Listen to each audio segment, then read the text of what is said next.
Hey, what's up, guys? We are live. So today we're going to talk about with the panel what makes a man respectable, and we're not really going to come at this from like a trad con angle. It's more personal views. So we're each going to go on a nice little rant. Um, we're going to start with me though. If you haven't seen the video I posted recently, I recommend you do. So one of the things that makes me a respected dude is if he can handle himself. Um, Obviously, there are reasonable exceptions, like if you're a dude in a wheelchair or something, or you have some kind of physical ailment that keeps you from, you know, being able to, fight or whatever, what have you. You're just if you have cancer or something like that, I understand, but I think as a dude, you should be able to hold your own. So when I see some of these dudes who are complete fucking pussies running around out there, I just have no respect for them. I think a dude should be able to throw hands. He should understand how to use, edged weapons and other, close combat weapons. And of course, my big thing is firearms. Now, I know some dork out there likes to talk about how guns aren't enough, and that's true, absolutely. Um, just owning a gun does not make you a fucking badass. I'll be the first to tell you, and I love guns, but just because you own a gun does not make you a badass. You need to know how to use that motherfucker. And there's lots of stuff to learn. I'm no expert myself. I'm good, but there's always more for me to learn, right? So I will actually be doing that when I get the time, because there are guys out there who are better than me that know stuff that I don't know, and I can learn from them and I can improve. So, man, I used up so much of my energy doing that video the other day that I was just like, I don't have as much fire as I wish I did about this topic. But well, okay. Look, so are we going to comment on each other's? Yeah, let me just don't be a pussy, and yeah. Well, you might earn some respect from me. Now, well, it's so this boils down to, Dr. Peterson's rule: stand up straight with your shoulders back. At the end of the day, because I agree that every man should learn how to defend themselves, should be able to at least respectably defend themselves in an altercation. That's absolutely 100%. It's part of growing up, really. It used to be anyway. Yeah, not anymore.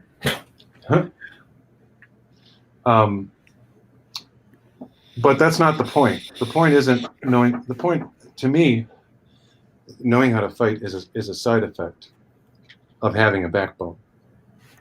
Yeah. Because if you have a backbone, then, and you're looking at the world through, reasonably clear eyes, or trying to, because we don't always succeed. You're going to learn how to handle yourself, because you're going to realize there's danger in the world. And if there's danger, you have to know how to handle yourself.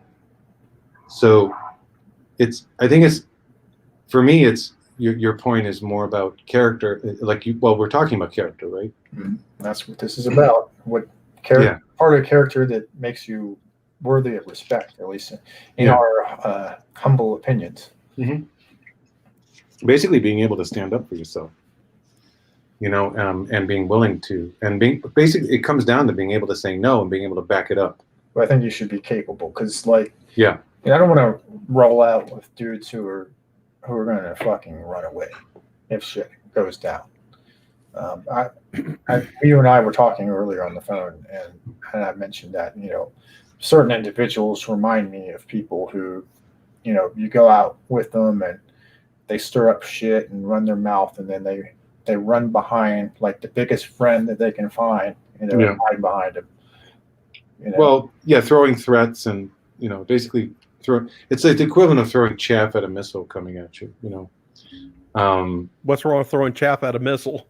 Well, it's there's nothing wrong with it, but I guess what I meant was rather than it's all analogies break down, I guess. But what I mean is, throwing up a shitstorm in hopes that you won't be held accountable. No, I understand that. I think I'd add to that though, the whole being able to take care of yourself. I think a component of that is knowing when not to fight, because sometimes you gotta sometimes it's not worth fighting. Sometimes, given the situation, it's best to walk away. I mean, there have been many times when I was living in downtown LA, some crackhead would start cussing me out or calling me out or start calling me names and you fucking white boy, blah blah blah, and all this other stuff. And I just I'd be riding on my bicycle and that voice in my head just like, don't turn around, keep riding, because if I turned around, it's probably gonna fuck him up, and I didn't want to go to jail. But now the 2 times I did fight was when that guy swiped his cane at me on the bus, and the other time is when that asshole tried to steal my cell phone. And it didn't work out well for either of them. No, I haven't been in many. I don't. Like I said, I'm not a martial artist. I'm not a badass, but most of the time it's like I'm a guy that goes around fighting everybody. It's like a dog chasing a car. They wouldn't know the dog wouldn't know what to do if he caught the car. Sometimes it's good to walk away, but when when your back's up against the wall and there's no other way out and you got to fight, I mean, that's the bottom line. But there are a lot of, it's the whole, is this the hill you want to die on thing? Yeah, no, absolutely. Well, that's part of it. It's not just knowing how to stand up for yourself. It's knowing when it's necessary, and when it's just ego. If it's just ego, then that's weak. But if there's a genuine problem happens, and you need to intervene, and you don't. That's addressed. Yeah, right. But those people that are fighting all the time, they're just very insecure. I mean, the ones that are just getting fights over petty stuff, over crap. They're insecure, and that's the other extreme of it. Yeah. Well, if you talk to professional fighters, 99 point whatever % of them, they don't want to get it. They avoid any kind of altercation in the real world, because they know how easy it is to get fucked up. They understand the kind of damage they can do. So, it's a double-edged sword. Yeah, and that's why I avoid fighting, because if I get the upper hand on someone, I'm not gonna lay off of them. Yeah, I mean, well, look, if you get into a fight, you fight until it's done. You end the threat, just like with firearms. You shoot until the threat's ended. And I was going to add to that. Yeah. Oh, yeah. So, as I mentioned before in my rant the other day, there's a bunch of guys out there who talk about how people should fight and they should do this and they should do that. They're always rattling their sabers and shit like that. But it's coming from guys who don't fight, haven't fought, or they live their life in a video game world, or they base like their world. I wish I was kidding, but this guy bases his world knowledge off of shit he's seen in movies and fucking video games. And you know what? And those type of guys have never been in a real fight, never been into much less a firefight, and they don't know what the consequences are. And they could just say all that stuff they want, but and he shall not be named was talking about these guys that these guys that work out and and do all this stuff, but they're not getting into the fight there. And you know what? And it's not their fight. Now I'm sure if like that incident happened in Wisconsin, if those clowns showed up in their neighborhood, they would they probably wouldn't go out guns a-blazing, but as soon as one of those clowns try to jump something off, it'd be all over but the crying. Yeah. But why would those guys take themselves and put themselves into a risky situation where they're outnumbered and possibly outgunned? That's called being smart, It's not even that. I mean, it is that, but it's also the fact that once they engage, the weight of this state is going to come down on them. Right, exactly. So they, it's not people don't understand. They really don't get it. It's like once, you know, Rifle and I were talking earlier about this.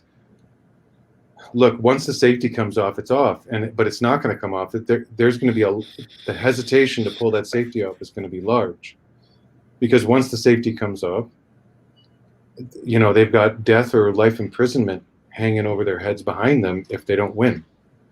So it's not like this is an easy choice, but if they make it, it's game over. They're going to go until it's finished, and yeah, that's why I avoided trying to get into fights when I was living in downtown LA, because I didn't feel like going to jail.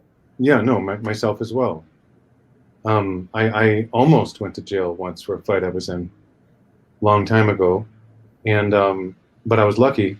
The cop, you know, took one look at the guy and one look at me, and he said, "Get the fuck out of here." Right. So I was lucky, because I would have gone to jail for that. But so, you know, and I learned my lesson that day. And I've only been in, like, you know, I've been in less than 10 actual fights in my whole life. So, and I'm actually proud of that, because I managed to avoid, and most of them in my 20s. So I'm kind of proud of that. But yeah, at the same time, you know, I'm not going to let some guy punk me. Yeah, no. Like with the cell phone thing, that guy tried to punk me, and he ended up getting punked with 500,000 volts. Yeah. Yeah. There you go. You know, he fucked around and found out the hard way. Well, look, the last situation I was in that could have turned into a fight, I was on a public transportation. I was on a train, and a guy came in to the train. It was packed, and he came into the train, and he was literally shouting on his phone, saying all kinds of bullshit, and it was early in the morning. And I looked at him and I said, "Hey, man, please tone it down. Like, it's early in the morning, like, please." And he did the badass nonsense at me. "In my business, shut the fuck up. What do you do?" And I looked at him, and I was like, no, because there's a lot of people on the train, and it wasn't worth it, because it was just a guy mouthing off. But I was real close. Like, I almost, because he did the thing, you know, he came at me aggressively and hovered over me, and I was like, I almost went at him, and he couldn't keep his mouth shut too. He's real lucky, man. Yeah, he wouldn't keep his mouth shut, but I just let it go. Yeah, I've had situations like that where guys are following me. Or this one time, I'm going to get some Kung Pao Poodle, and these two guys are walking up behind me, and they're talking about, "Let's jack this fool." And I had my pocket knife, which wasn't a little pocket knife by any stretch of the imagination. The blade wasn't out, but it was in my hand, and I'm just like, "Fuck it," you know. We're gonna have to go at it, and I don't want to do this, but you know, yeah. And plus, most people on the when I took public transit, most people just kind of left me alone. Yeah, me too. That was the only time it ever happened to me ever on public transit, but it was crazy. It was crazy. I couldn't believe the guy was he didn't know who was staring at him. Right. Well, the guy that bit, that whole incident where the guy bit me happened on a bus. Yeah. All right, guys, you want to move on, because we get a little list going here. So who wants to go on their? Who wants to jump on the soapbox next? Should I flip a coin? Go for it, APOC. Okay. Well, for me, the thing that really pisses me off is hubris, is arrogance, like serious arrogance. And because I've tried my whole life to understand something about being a good human being, and it seems to me to boil down to humility. And I don't mean weakness. I mean, maybe I'm wrong, and always keeping that in your head. Maybe I'm wrong. And always looking, always evaluating, never assuming you're sure of something. Not hesitating in making decisions, because, you know, you have to make decisions. You have to take a stand. You have to boil your principles down at some point. But too many times I see people talking as if they understand the nature of the universe, as if they understand everything that's going on in front of them.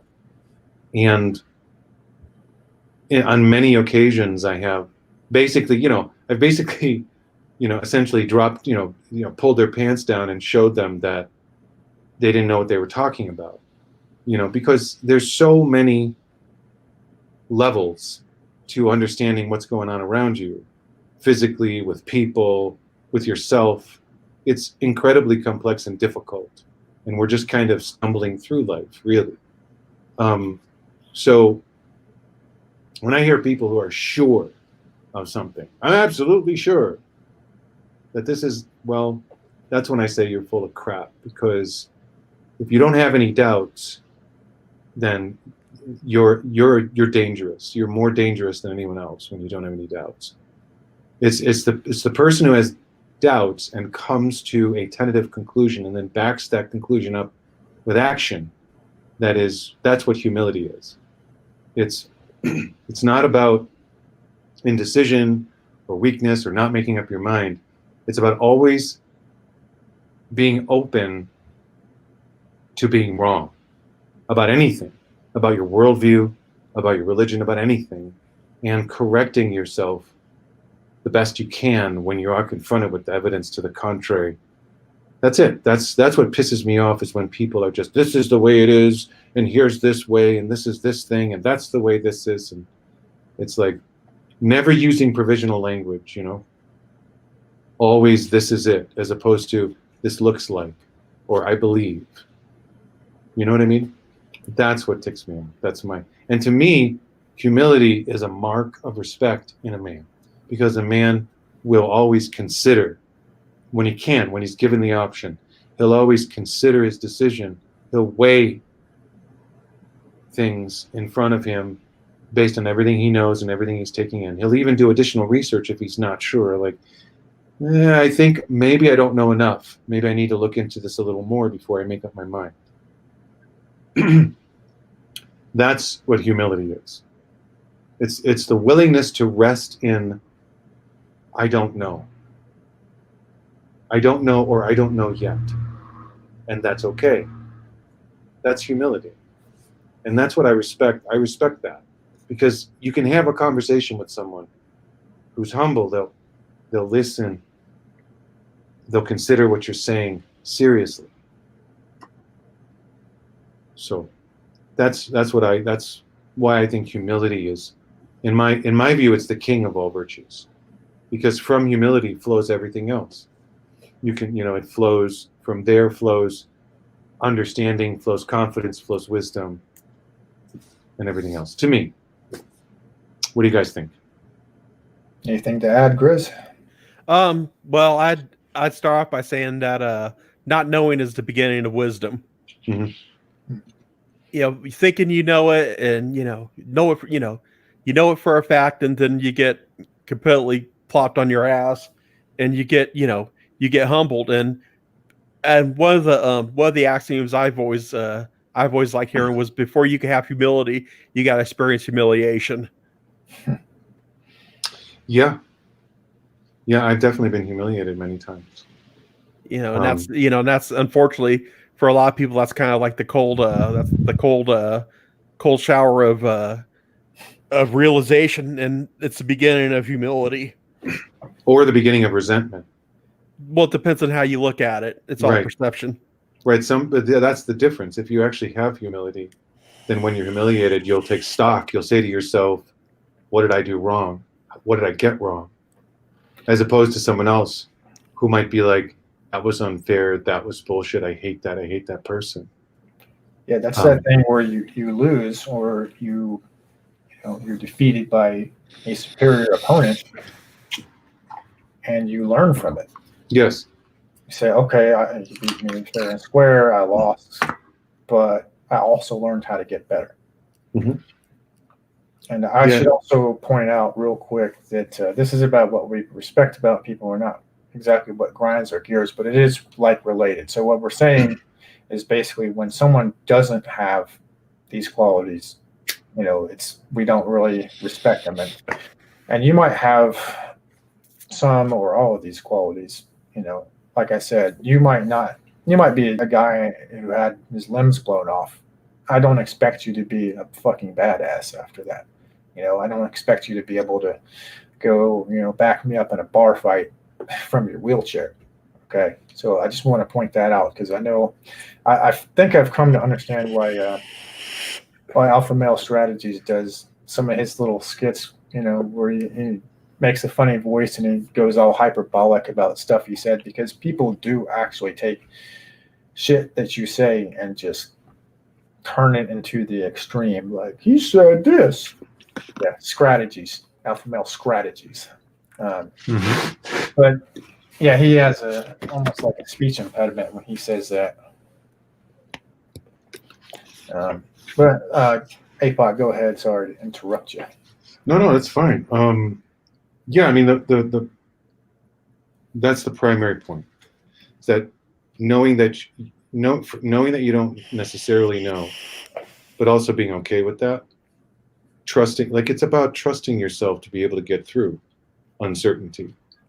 Like, that's the big thing that people have a problem with. I think one of the big things is certainty. They have to have some kind of shell that they have around them all the time that's comprised of these ideas, and the ideas they have are what they call their identity, but really it's just this sort of eggshell that they're wrapping themselves in. They don't trust themselves to handle the world without that eggshell. And that's what humility is, being perfectly willing to walk around the world without that shell and trusting in yourself to be able to navigate through that, just by your ability to apprehend the world, by your ability to move through it, and be willing to fail, because there's only one failure that actually matters, and that's when you fail at the other end of a two-way rifle range. Yeah, that's a bad place to fail at. Yeah, well, yeah. You talk about the shell, and what happens is, and I've seen this a gazillion times throughout my life. Because I'm officially on old man status now. I'm 50, so I see what happens is when someone cracks that shell, those people completely fall apart. Because it totally just goes against. It totally cracks their cognitive dissonance. It turns their world upside down. Yeah, but that's because they're so used to walking around in the shell. And once the shell gets cracked, then they feel like they have nothing, which isn't true. It's not true. You have your wits, you have your powers of reasoning, you have your whatever skills you have. It's, there's no need to wrap yourself in these fucking ideas. Because, yeah, what? You talk about the arrogance and the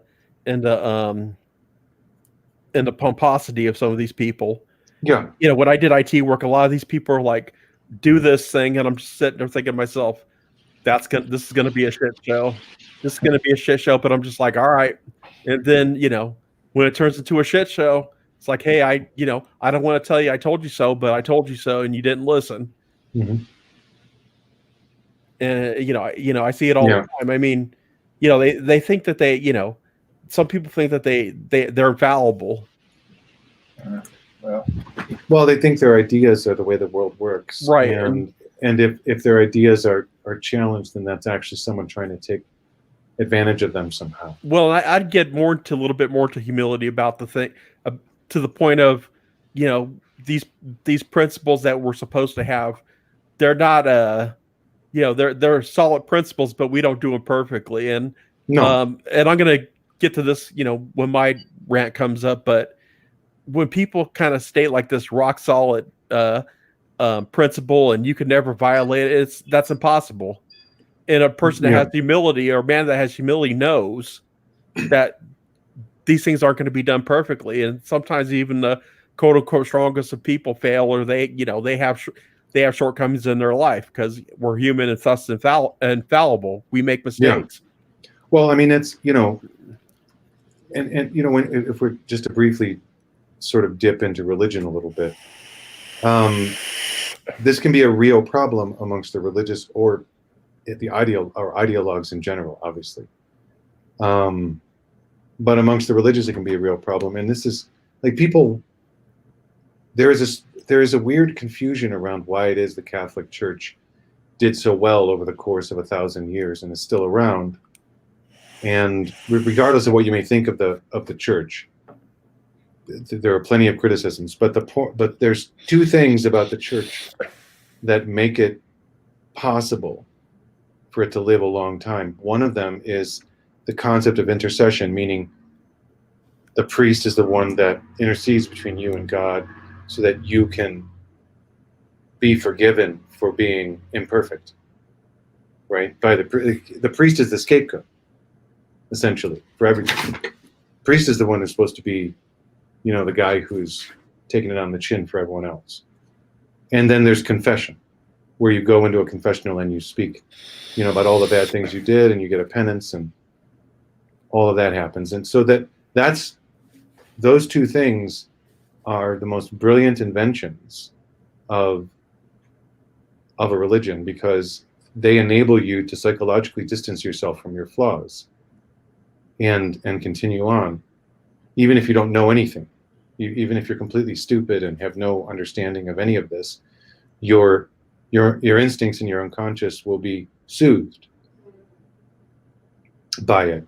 It's okay to be a flawed human being. The priest is there to take care of you, and you can confess to him and all that. So, this is, and there's other traditions in Protestant faiths that are not quite as obvious, but similar, like testifying and all that. There's a number of things. But the point I'm making is that the successful faiths are the ones that have some concept of, and the successful ideologies are ones that have concepts of everyone is flawed. And those flaws, and we have to accept that. So that's, the kind of what we're talking about in terms of being humble. Yeah, I think that's highly important. I mean, it's one of my pet peeves that I probably didn't get to talk about in the last video, but like it was, since that's mostly about, combat related stuff, but I hate when people make these declarations, like you said earlier, that this is absolutely true when there's no evidence for it. Like you guys know how I talk. If I know it to be a fact and I have proof, then I'll say it like that. Yep. If I don't, then it's going to be I believe, I think, or I suspect.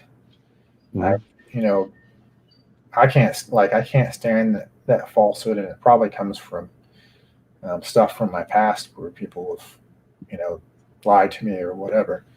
But that's big for me, and that is major part of humility.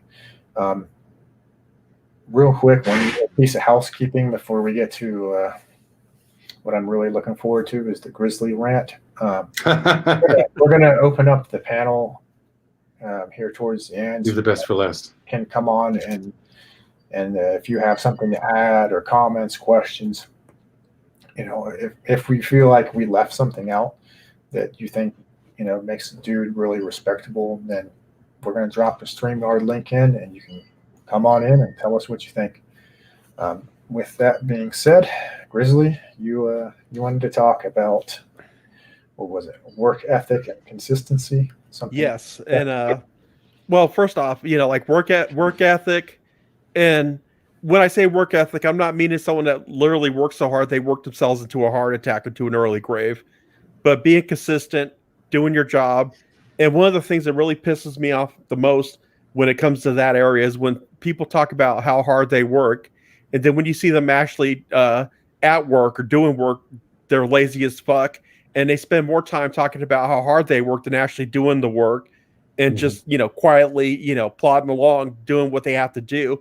And it also ties into say what you mean and mean what you say. For example, if I say I'm gonna go over to Joe Shit the Ragman's house and fix his computer, I'm gonna go over to Joe Shit the Ragman's house and fix his fucking computer, unless there's a damn good reason I can't make it. Like, I get an accident, the car breaks down, an emergency comes up, but not just say I'm going to do something to not do it. And I think that does get into work ethic. And it also, like I said, the thing, and this gets back to APOC's thing about humility. I mean, these guys, they're always walking around bragging about they're the hardest working some bitch, and they have like 10 jobs, and they don't get any sleep and all this other fucking crap. And then to come to find out, the only thing they work at doing is run their fucking suck hole, and instead of actually fucking going and doing what they say they're going to do. And that's like a really big thing for me, because I don't try to bite off more than I could chew. If I say I'm going to do something, I have a pretty good reasonable estimate that I'm going to be able to do it. Now, if I can't do something, I'm going to tell you I can't do it, or I'm unable to do it, or it's above my pay grade. But I don't like it when people blow smoke up other people's asses, and then they fall miserably short of that self-describe, of their self-aggrandizement. And it really grates the shit out of me. It's one of the biggest pet peeves I have, because I respect a guy. Like I said, he says he's going to do something. He does it. He doesn't make excuses. He doesn't fuck around. He doesn't pawn it off onto somebody else. He just gets in there and does it. And he lets his actions speak for themselves. Like I said, that ties into humility. That ties into, that kind of, don't fuck with me, I won't fuck with you mentality, being able to back up what you say. Because I've seen a lot of people, and as my mom used to say, they have their crocodile mouth overloads their hummingbird ass. I've heard that one before. And they and it just there's a couple people that I have in mind. I'm not going to mention their names here, but like I said, it really grates me. For example, when I said last year I'm going to fucking fix the AC on my car, it took longer than I thought it would, but guess what? I fixed the fucking AC on my car. When I commit to something, I'm going to do it. It might take longer than expected, but I will do it. If I say I'm going to do something, my friends know that I'm going to do it. They know, if I say I'm going to be somewhere at 10 o'clock in the morning, I'm going to be there ready to go at 10 o'clock in the morning. And and the problem is there's just way too many males, I'm not going to call them men, in this country that are the complete opposite. I hate to say it, they act like bitches. They act like bitches, and they say they're going to do something, and they flake out on it.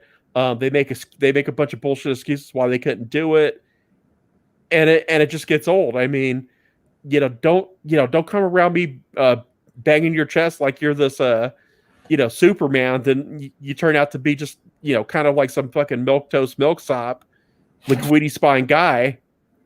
That talks a bunch of bullshit but doesn't follow through on any of it. Yeah, I'll say I'm the same way. I mean, occasionally I drop things on the floor, but I guess everyone does. That goes back to nobody's perfect, right? But I'm the same way. In fact, it's I've been one of the you have to be careful too, being a person who sticks to their guns, because the problem is if you get into a group and you make a commitment and that group is, say, bound by certain, is influenceable by social people who are overly social, and maybe you get some lazy slackers in that group that are popular. What'll happen, what happened to me a number of times, and what has happened is I keep my commitments, but they don't.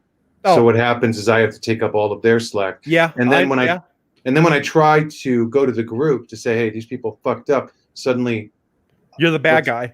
I'm the bad. Not only am I the bad guy, but then all of a sudden, all of these weird accusations come out of nowhere, and it's like dealing with a crazy ex, basically. Yeah, and I know. So, and, I've had that problem too.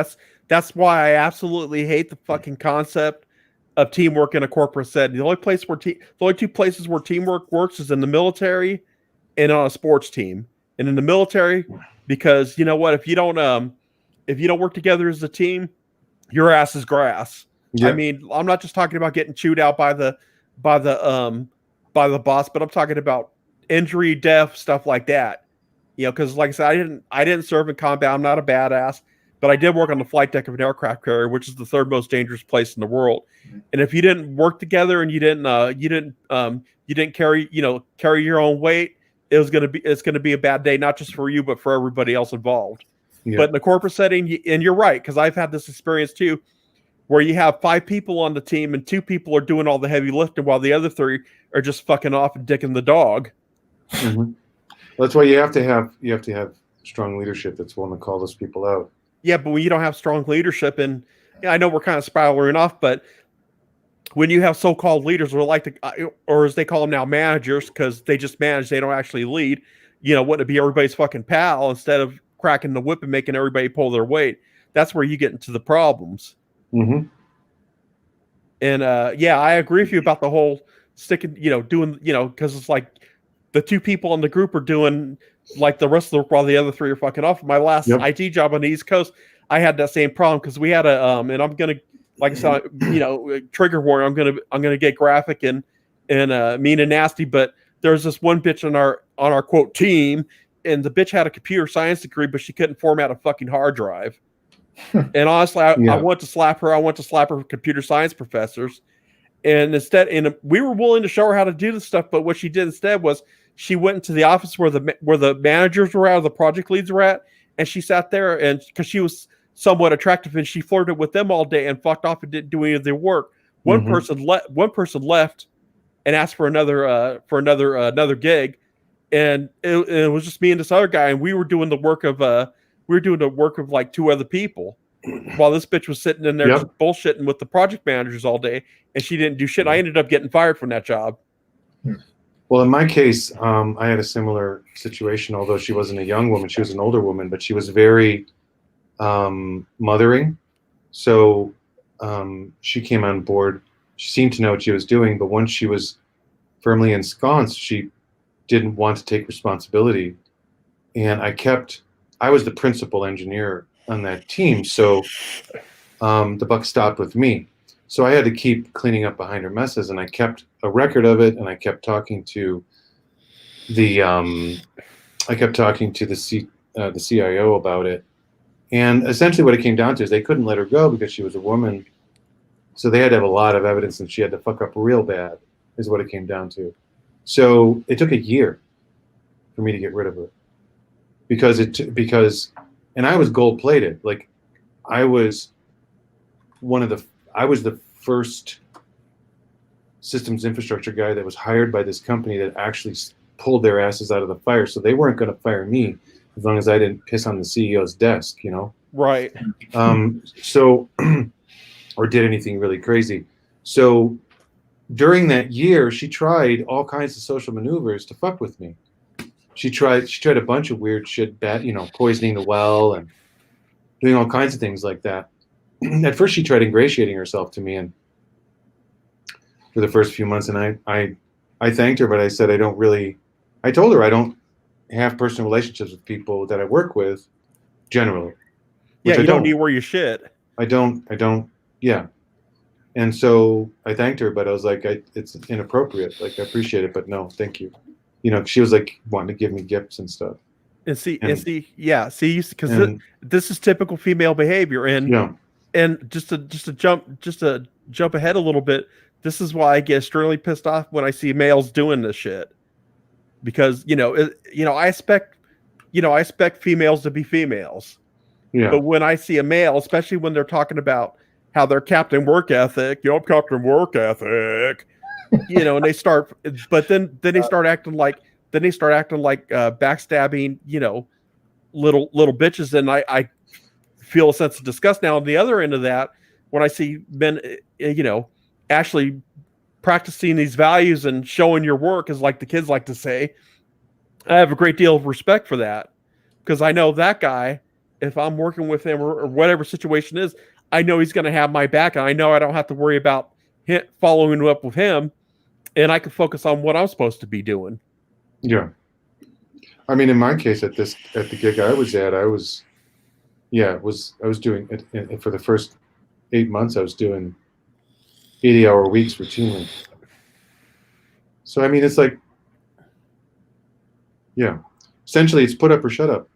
Yeah, yeah, exactly, and that's what I mean. And that's why I also respect men who do what they say and say what they do, and they plan their work and they work their plan, and of course there's always going to be room in there for flexibility, because shit does happen, you know, things come up, but just for no obvious reason, just flaking or not, living up to your own hype. It's that it just boils down to don't say it, do it. Let quit talk about how, when people like, I know all this stuff and blah blah blah and blah blah blah, and then you see them in action, they look like complete bozos. I just want to go in on them. I mean, yeah, I agree with you about the humility. I'm big on humility. I think humility is an underrated virtue that's sorely missing in our modern society. All right. And I think that's a component of. I think that's the thing about work ethic. Don't beat your chest and spend all your time bullshitting and talking about how hard you're working. Actually, do the fucking work. And I'll have respect for you for that. That draws a lot of respect from me. Yeah, it's like y'all know Cassie, who was on here the last stream. Her husband said a particular guy spent 30 minutes talking about a 20-minute job. So Yeah. Just fucking get off your ass and do it instead of running your fucking mouth. Yeah, do it. Yeah. We'll figure it out as we go along. Right. Yeah, and that's a particularly egregious offender. I mentioned to you yesterday, Rifle, was the guy who'll spend 40 hours a week complaining or bitching about working without actually doing any work. Well, yeah, now hold on. I gotta interject on that, because I don't quite do that, but I'm working that stuff, but at the same time I'm bitching, cussing, throwing shit, generally going nuts, but I'm working, I'm doing the work though at the same time. I'm not. Yeah. No, you're bitching for a living. It's okay. right. Grizzly's got two modes. He's got grumpy and extra grumpy. So. Yeah, you don't want to see me at extra grumpy. Yeah, you really don't. But and they're just straight out angry and raging, though I do calm down pretty fast. He does. So we've kind of beat this one up quite a bit. So I'm going to start with you on this one, APOC. So personally, I respect a guy who is courageous, like real courage. Mm-hmm. So what do you think about that? Well, courage is the willingness to act even when you're afraid. That's what courage is. It's not precisely the same as confidence, but yeah, courage is absolutely. It's hard. It can be hard, and because it's hard, that's why it's admirable. It can be hard to be courageous in the face of a lot of things, and it can be hard to know when courage is required, when the fear isn't justified, when, you know what I mean? When, like, there's a difference between being courageous and being a fool. Being courageous doesn't mean you're always going to be in somebody's face, or you're always going to do the aggressive thing. Being courageous just means you feel like you don't want to do something, or you feel like the situation is something you don't want to deal with, but you look at it and you're like, I have to deal with this, and so you do anyway. That's real courage. It's not like, take you on, dude, blah blah blah. That's not courage. What courage is, the guy who gets up every fucking day at 5 a.m. to get to work at 6 a.m., works until 6 p.m., comes home, takes a shower, and does his thing, spends an hour with his kid, goes to sleep, wakes up, does it again, does that for 20 fucking years. That's fucking courage. That people talk about that as if it's some kind of blind, like, bullshit.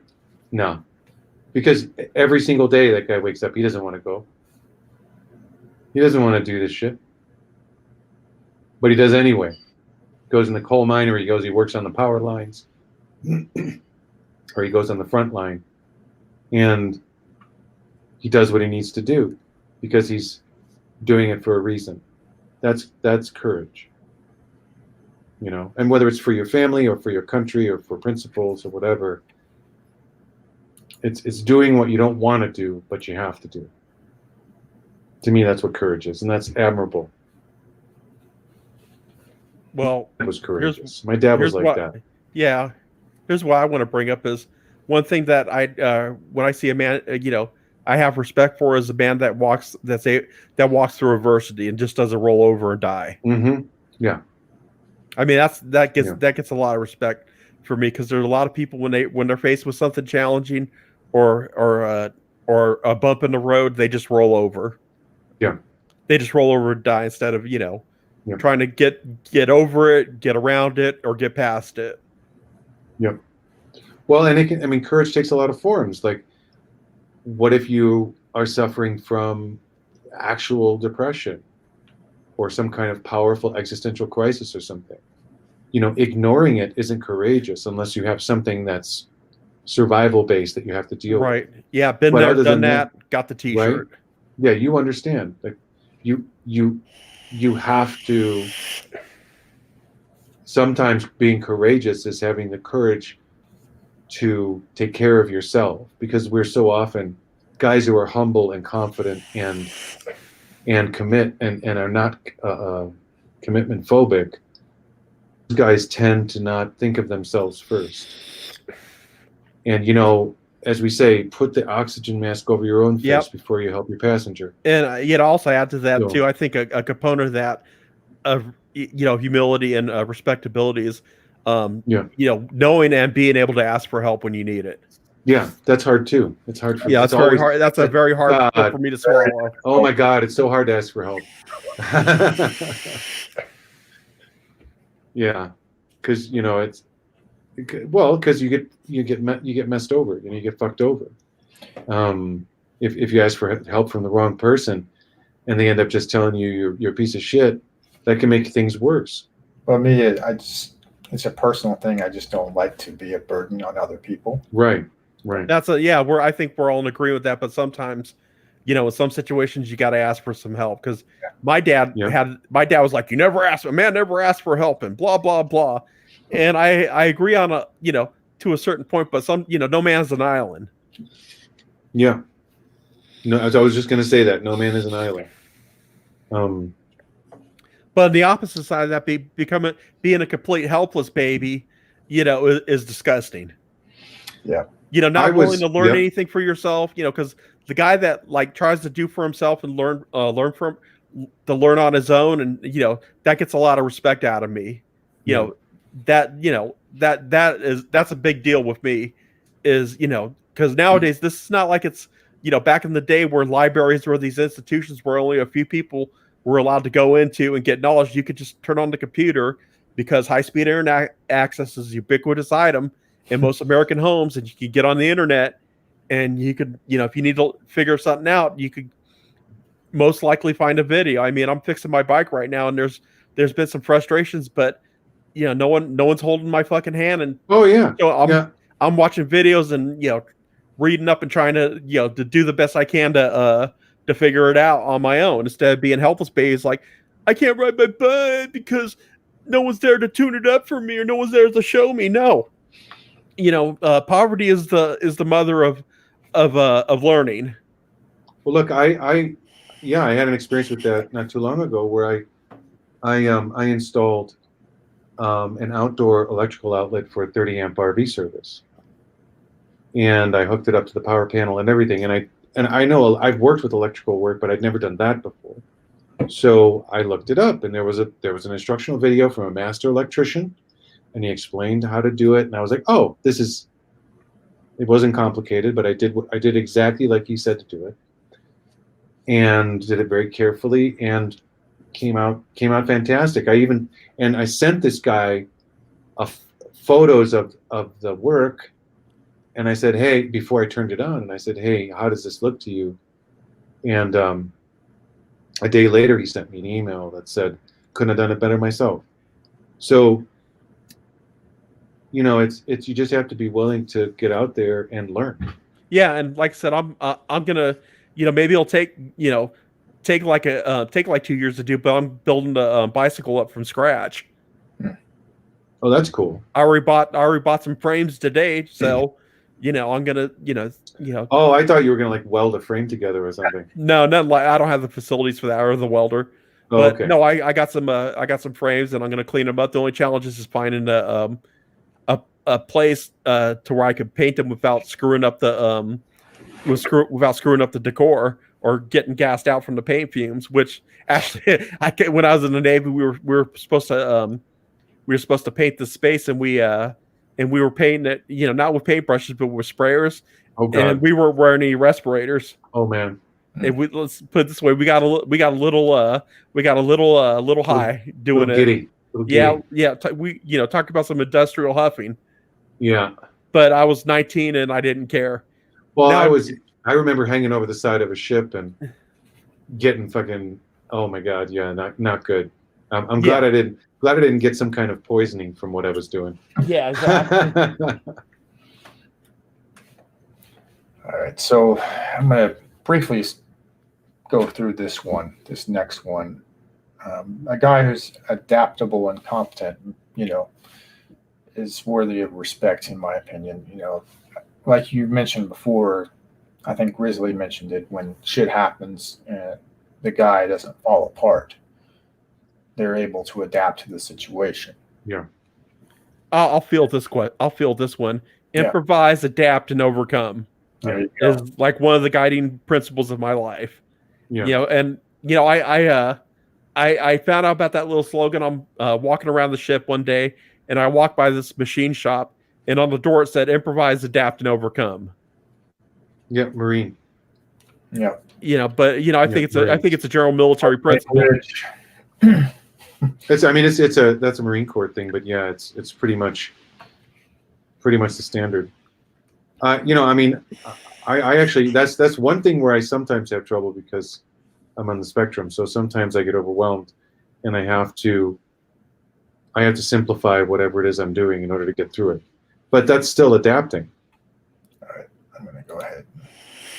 It's understanding your own weaknesses and being able to work with them. See if anybody wants to come backstage, we're going to do one more topic and then we're going to open it up. Oh, look at me. I'm in the Matrix now.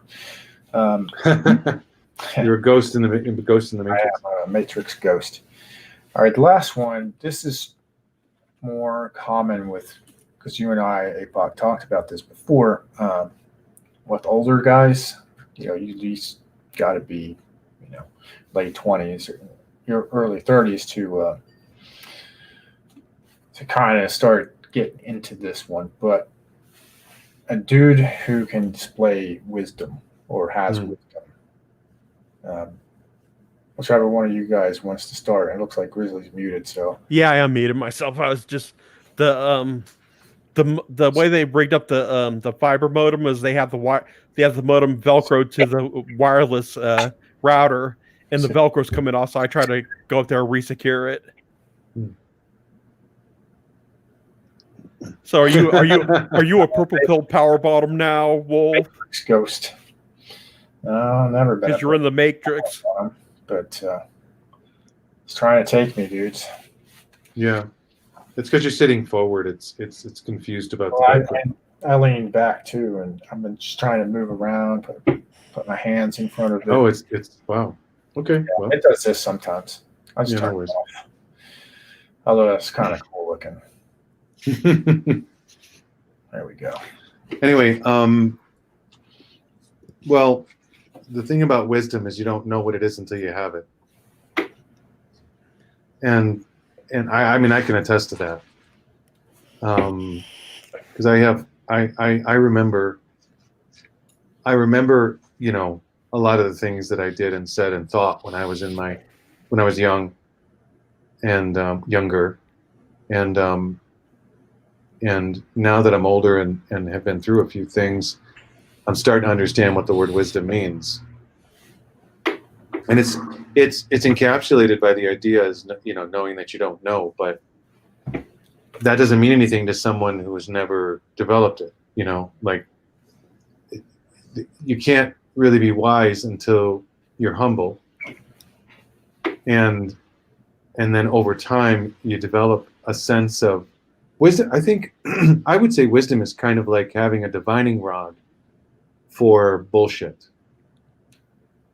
It's a kind of sense that's you can't really describe other than by using the word wisdom, where someone can understand a complex thing well enough to be able to navigate it, but can't really explain exactly why they're doing what they're doing. That's wisdom. Because if you talk about it, you can talk about it all day long and you won't, it doesn't matter. You can't get wisdom by reading or listening. You have to get it through experience. And because all language and all communication is metaphor anyway. So until you go through something, you don't really understand what it is. So wisdom is something that I think it's one of the most ineffable qualities, in anyone, in men and women. And because I've met wise grandmas, plenty. And it's not just men. It's wisdom is definitely these qualities are actually important for everyone, men and women. This is just, we talk about this in the context of men because men are the ones who genuinely seem to develop these qualities more than women. But it wasn't that long ago when women went through suffering and difficulty as well, and they developed these qualities. Well, that's not the only reason why I wanted to do this. It's because in the, I guess, the manosphere, or whatever you want to call it, the red pill sphere, we talk a lot about, female nature. Yeah. It's about women. And sometimes we got to look at ourselves. We Yes. can't sit here and talk about women do this and hypergamy that. And we got to look at ourselves. And I know some guys do. They kind of look at it from women do this and men do that because of this, and they kind of explore all the angles, but not everybody will do that. Some people are just like, read, women bad, and because they do this or that. So I like to look at what we as dudes do as well. Mm-hmm. Well, wisdom, I think, is a consequence of introspection, and it also ties into discernment. Yeah.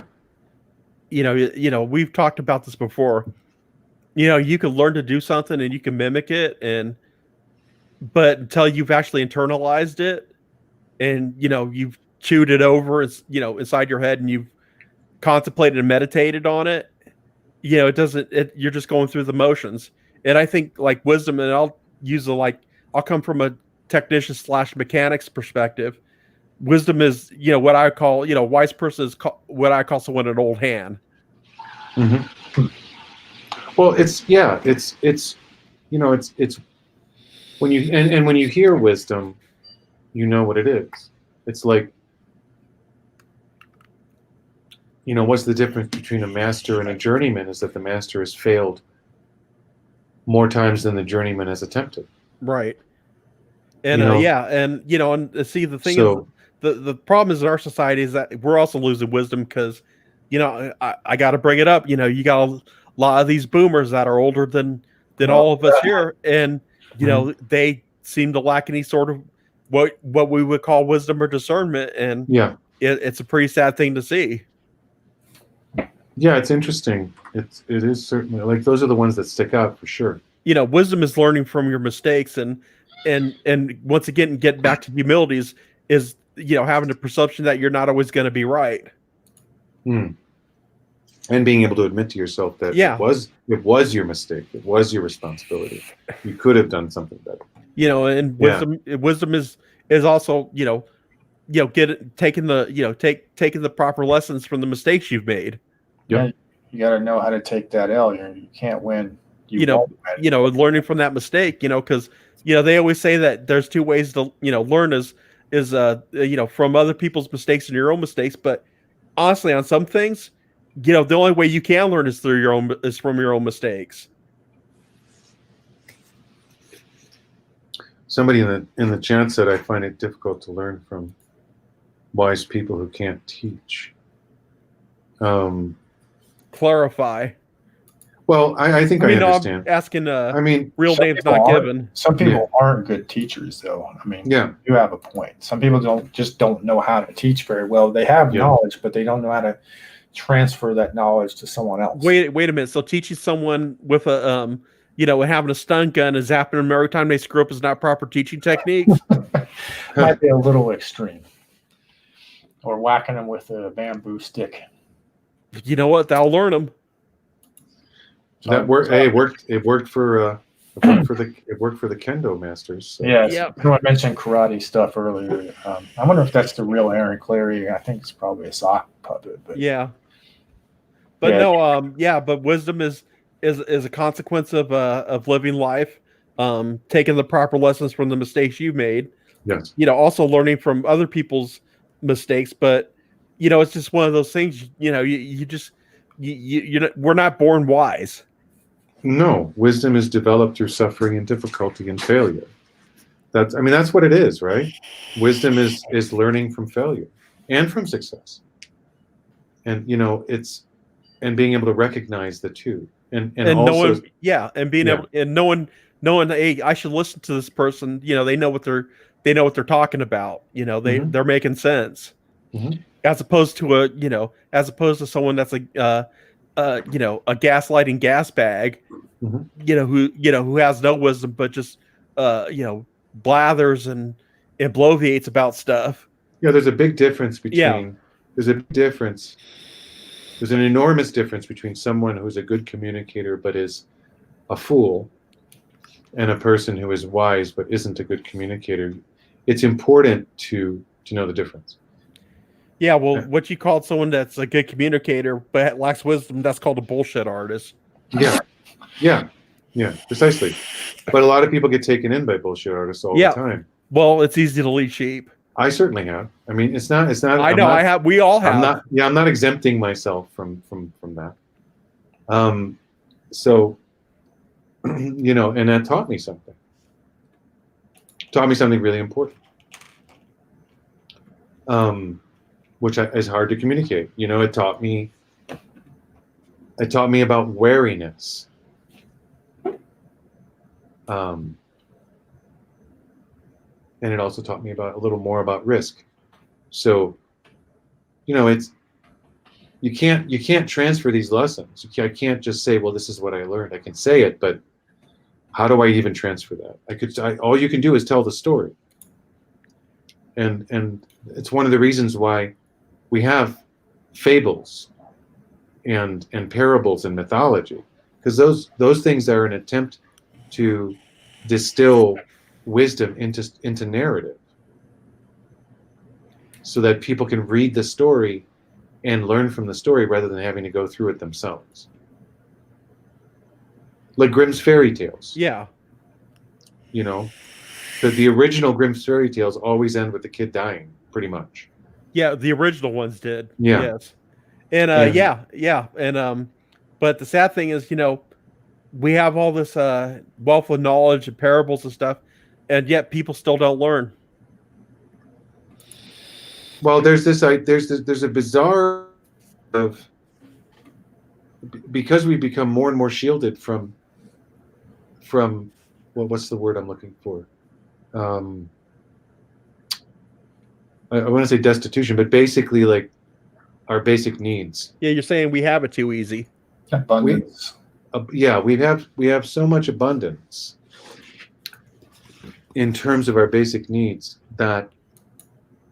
but people are constantly looking for more, because if you weren't, then you wouldn't have survived to get this far.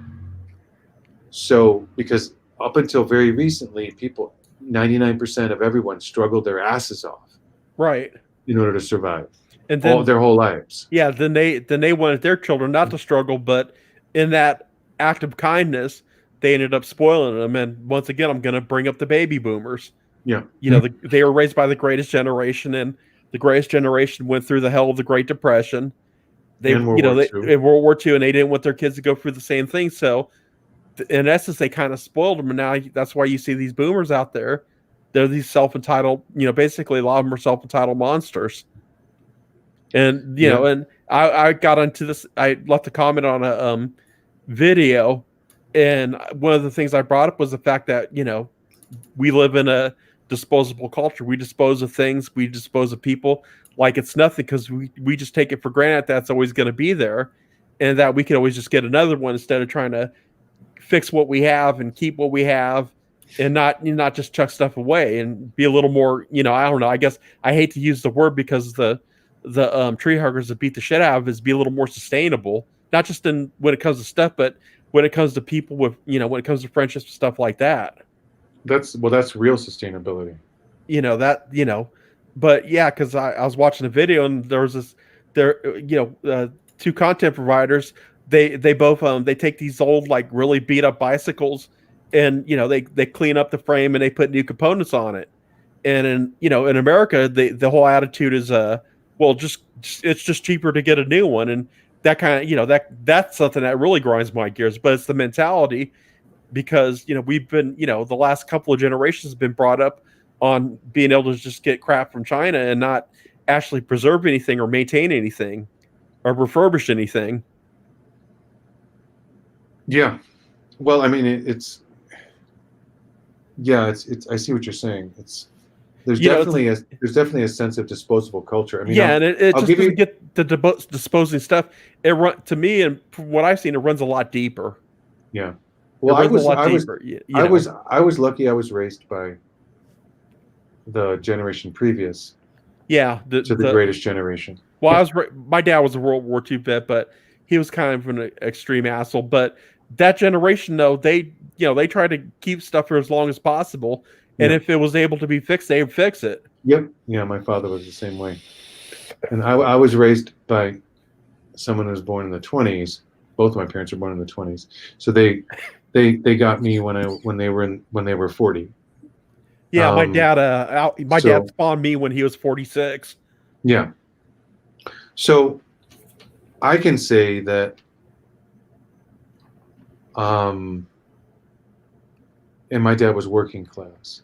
So I think there's a difference. There's basically the working class greatest generation people were, because my parents weren't like that. They didn't shield me from anything, and they didn't give me everything. I left home at 17 and came back briefly, but after I left again at 23, I went in the military, came back, left again at 23. That was it.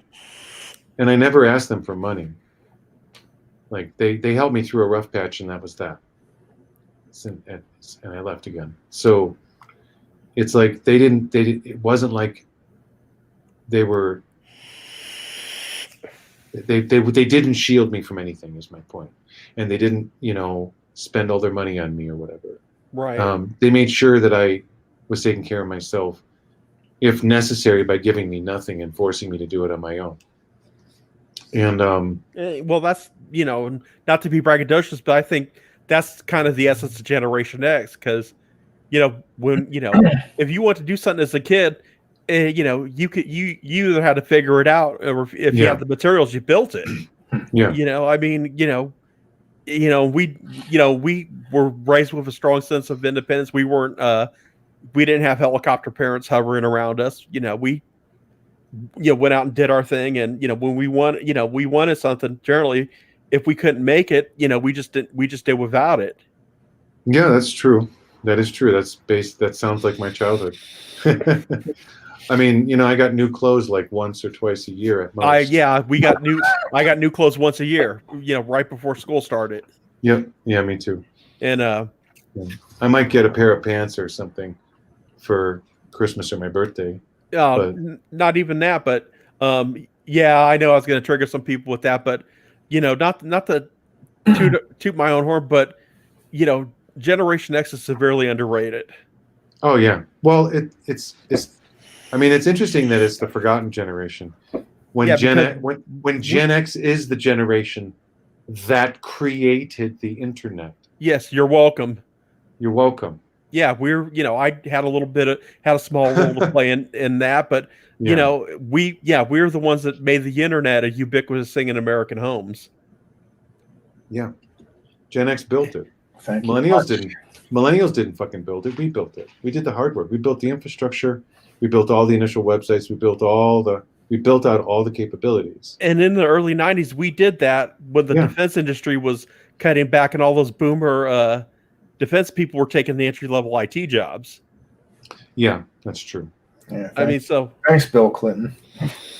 Appreciate that. Well, Bush 41 also had a part to play in that, but the point being is that, and we were, of course we got the rap that we were the we were the generation of bums and and slackers and all this other stuff, and we just why we're the forgotten generations, because we just quietly went about our work and kicked ass. We worked our asses off, and we didn't there wasn't any special snowflaking or anything like that.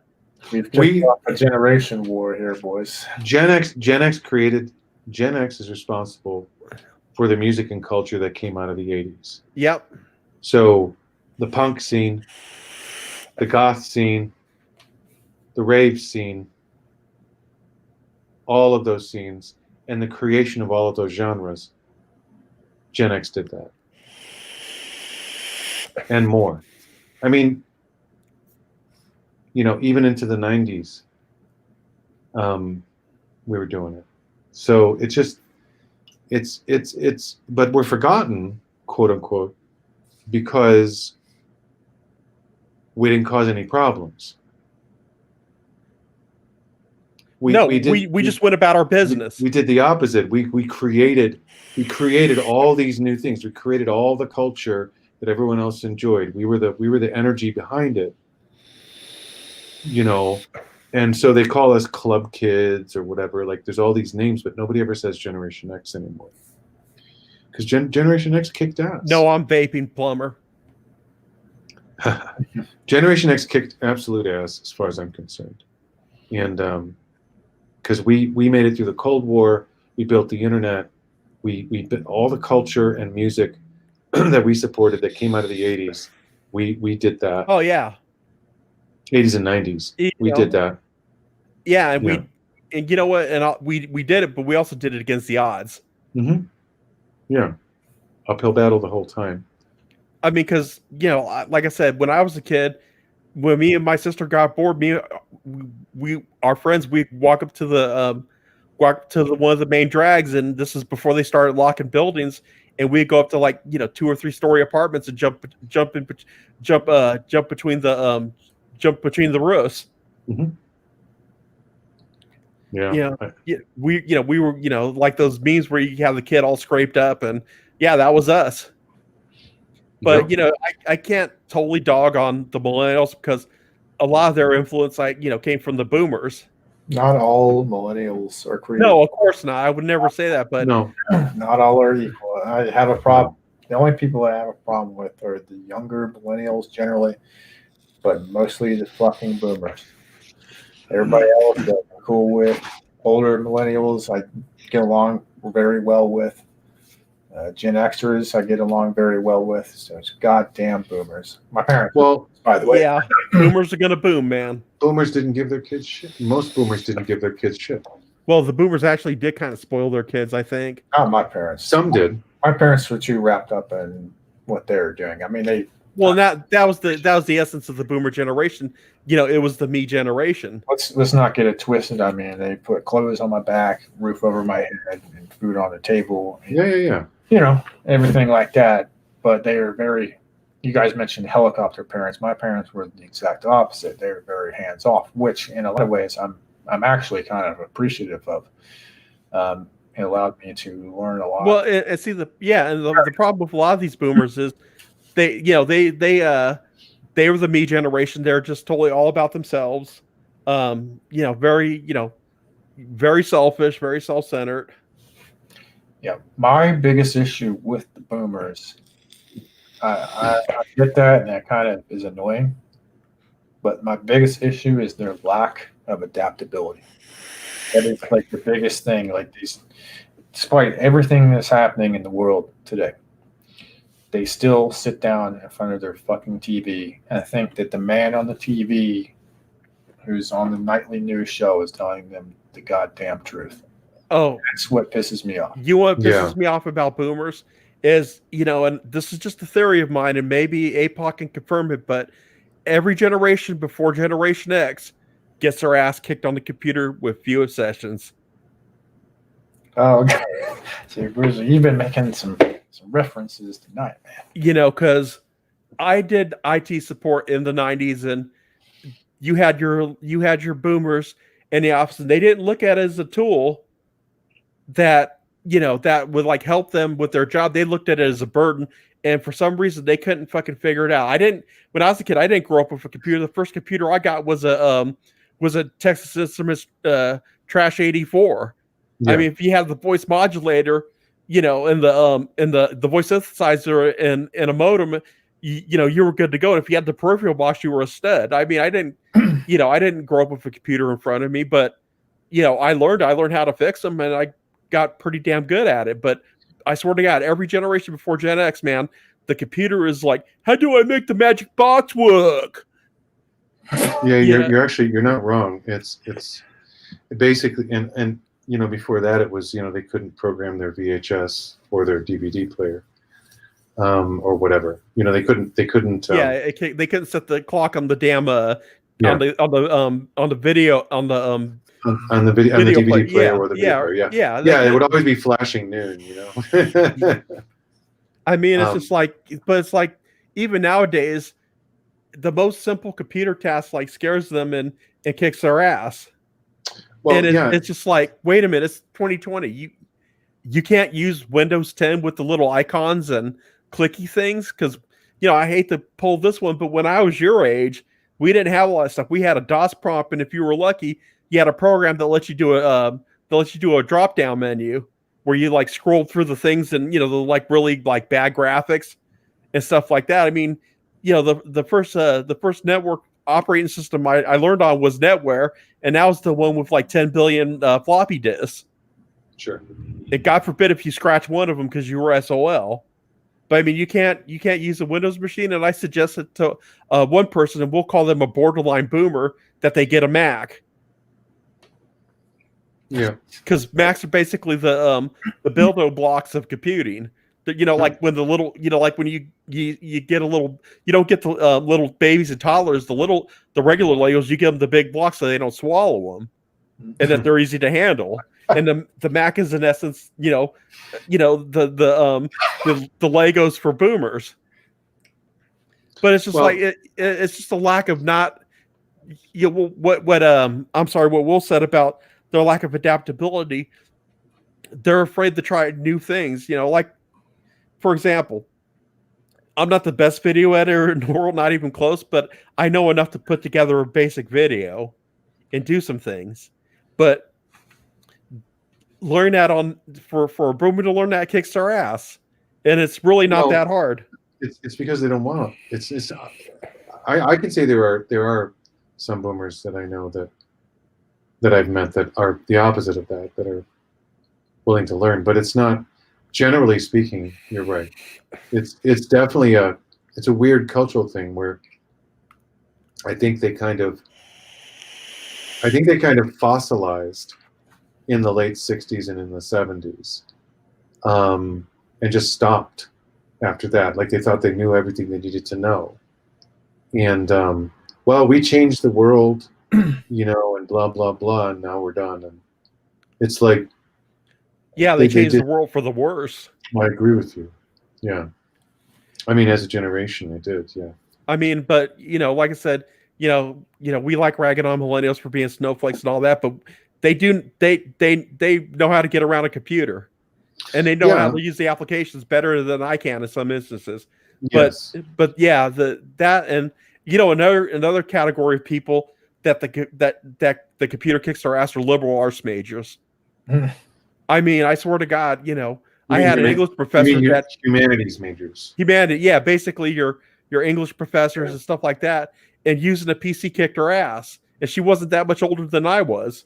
Mm-hmm. And she had to, at the school I was at, because I'm on the 75-year plan to get my AA degree, and at the school she's at, they actually put in Macintoshes for them because the PC was kicking their ass too hard. Well, yeah, it's an odd thing. And I know this is all going back to what we said about being adaptable. Yeah, It is an odd thing. I don't. I understand. I understand that as you get older, it's more and more difficult. It becomes more difficult to learn new things. But it doesn't make. It's never impossible. It's not like you can't learn something new, and it's not like you can't learn the basics of something. Like if you have a framework of essential knowledge about how the world works, which you're supposed to have when you get a fucking degree of any kind, then why is it so difficult to get some simple technical knowledge? It's not. The thing is, it's not that it's difficult. Is that they don't like it. They're not interested, and they feel like they're being forced into it, and that's the yeah, problem. yeah, and it's like, yeah, and you shouldn't look at it as being an obstacle in your workplace. It's just I a mean, tool. It's just a tool, like any tool. yeah, it's 2020, man, and some of them are still having problems with the PC. I mean, it baffles me because as a kid, I wasn't raised around technology. I mean, for Christ's sakes, when for the first 10 years of my life, we had a phone with a rotary dial on it. Yep. Well, I mean, that was how it was when I was a kid. I mean, Gen X is straddled. The interesting thing about Generation X is that we straddled the two worlds. Like we came up in a world that was still using the old type of stuff, and we were being taught by people who, some of whom had never even had that stuff, like phones and electricity and cars. And now we're older, and we're in a world where so many of the people that we're dealing with have never known a world without it. Right. Yeah. Well, at the And same time, though, you bring up a good point because we saw that stuff as kids and teenagers, and we're just like, this fucking shit sucks. Let's make something better. yeah, it was a continuous process of discovery for me. I mean, I started playing with computers in the 70s and late 70s, and I started with microcomputers and trash 80s and shit like that, and I could see what they were from the get-go. Like, these are automation tools that are going to fucking revolutionize the world. And so that's what interested me in them. And so I've been playing with them since I was a kid, and built my own and all that. And, saved my first program to paper tape. Right. And, yeah. Well, I got into computers after I got out of the military. Yeah, And, for mom. yeah, and you know what? I picked up really fast because before that, this is before the helicopter moms and the my arts and crafts crowd got in there and got rid of shop classes. I took shop classes in middle school and high school. I took electronics in high school. I did somewhat technical type work in the Navy.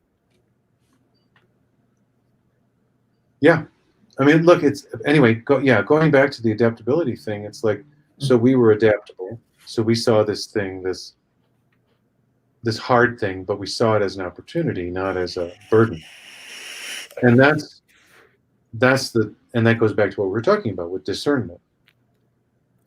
You can say to yourself, you can look at something and understand what it is in terms of its potential. Yeah. Yeah. And, but like I said, Gen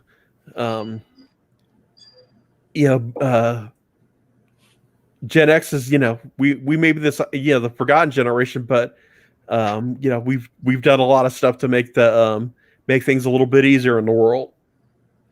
Well, yeah. I mean, for fuck's sake, man, we built the internet. I mean, we genuinely did that. I mean, I was part of that. I was running bulletin boards and X25 pad networks and interconnects in the 80s. So it's like, that was a precursor to the internet. And then eventually I got access to a college network, and then I went to college and, just went from there.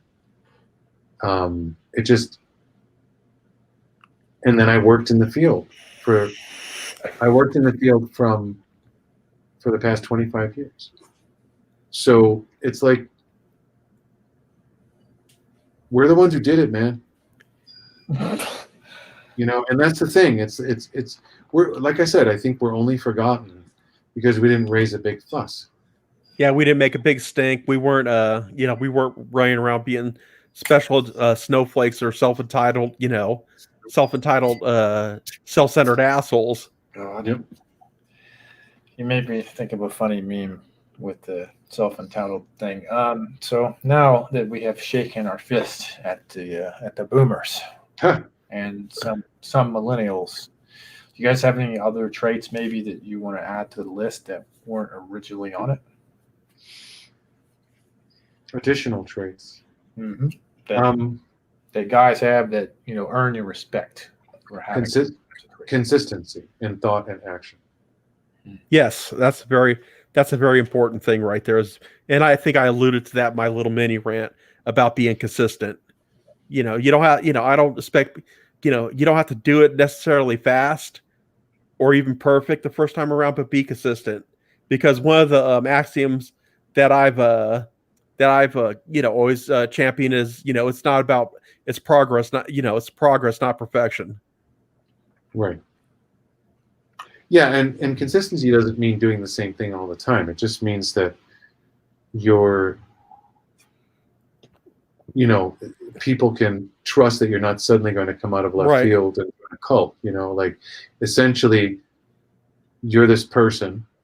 They know who they meet you, and maybe you change over the course of a decade based on wisdom and knowledge and understanding, but who you are at the core is consistent. Yep. And I've always practiced that. It's like, I never did good at clubs because I can never bullshit to the unprecedented levels that are required to get some tail at a club or a bar. So my attitude is just like, what you see is what you get. It might be some variations depending on the environment. Like, I'm going to be a little bit different in the workplace than I am when I'm just hanging out with my friends. But but the underlying traits are going to be consistent. Mm-hmm. Yeah, precisely. So yeah, consistency, because consistency breeds trust. That's how you can trust someone. And trust is a hard-earned commodity. Very hard-earned, yes. Yeah. So the plumber says, I didn't see the computers anything other than an expensive toy, so I missed that boat. You know what? You just didn't miss the boat. You got there after it left the harbor, like hours ago. So yeah. Look, not everybody went into tech. This isn't about people who went into no, tech. It's not. But it was just I'm just giving it a little bit of grief. Yeah. No, I mean, it's not as if Plumber doesn't know how to use, doesn't know how to use his Discord and other things. Like, he's capable of handling. Well, just as long as he doesn't use a CD recorder as a coffee cup holder. My little nephews and Aaron Celery's Clary says, my little nephews and nieces now have this watch thingy that does everything, including heart rate monitor. Now, see, I'm gonna sound like an old man now, but I think that hey, we have somewhat of a free enterprise system. That's fine if people want to sell them, but I don't look at that as being a thing, because that's when you kind of cross over on the other side and become a little bit too dependent on technology. Well, the thing about marketing, I'm helping Plumber with some marketing. The thing is, you're trying to market at the wrong time.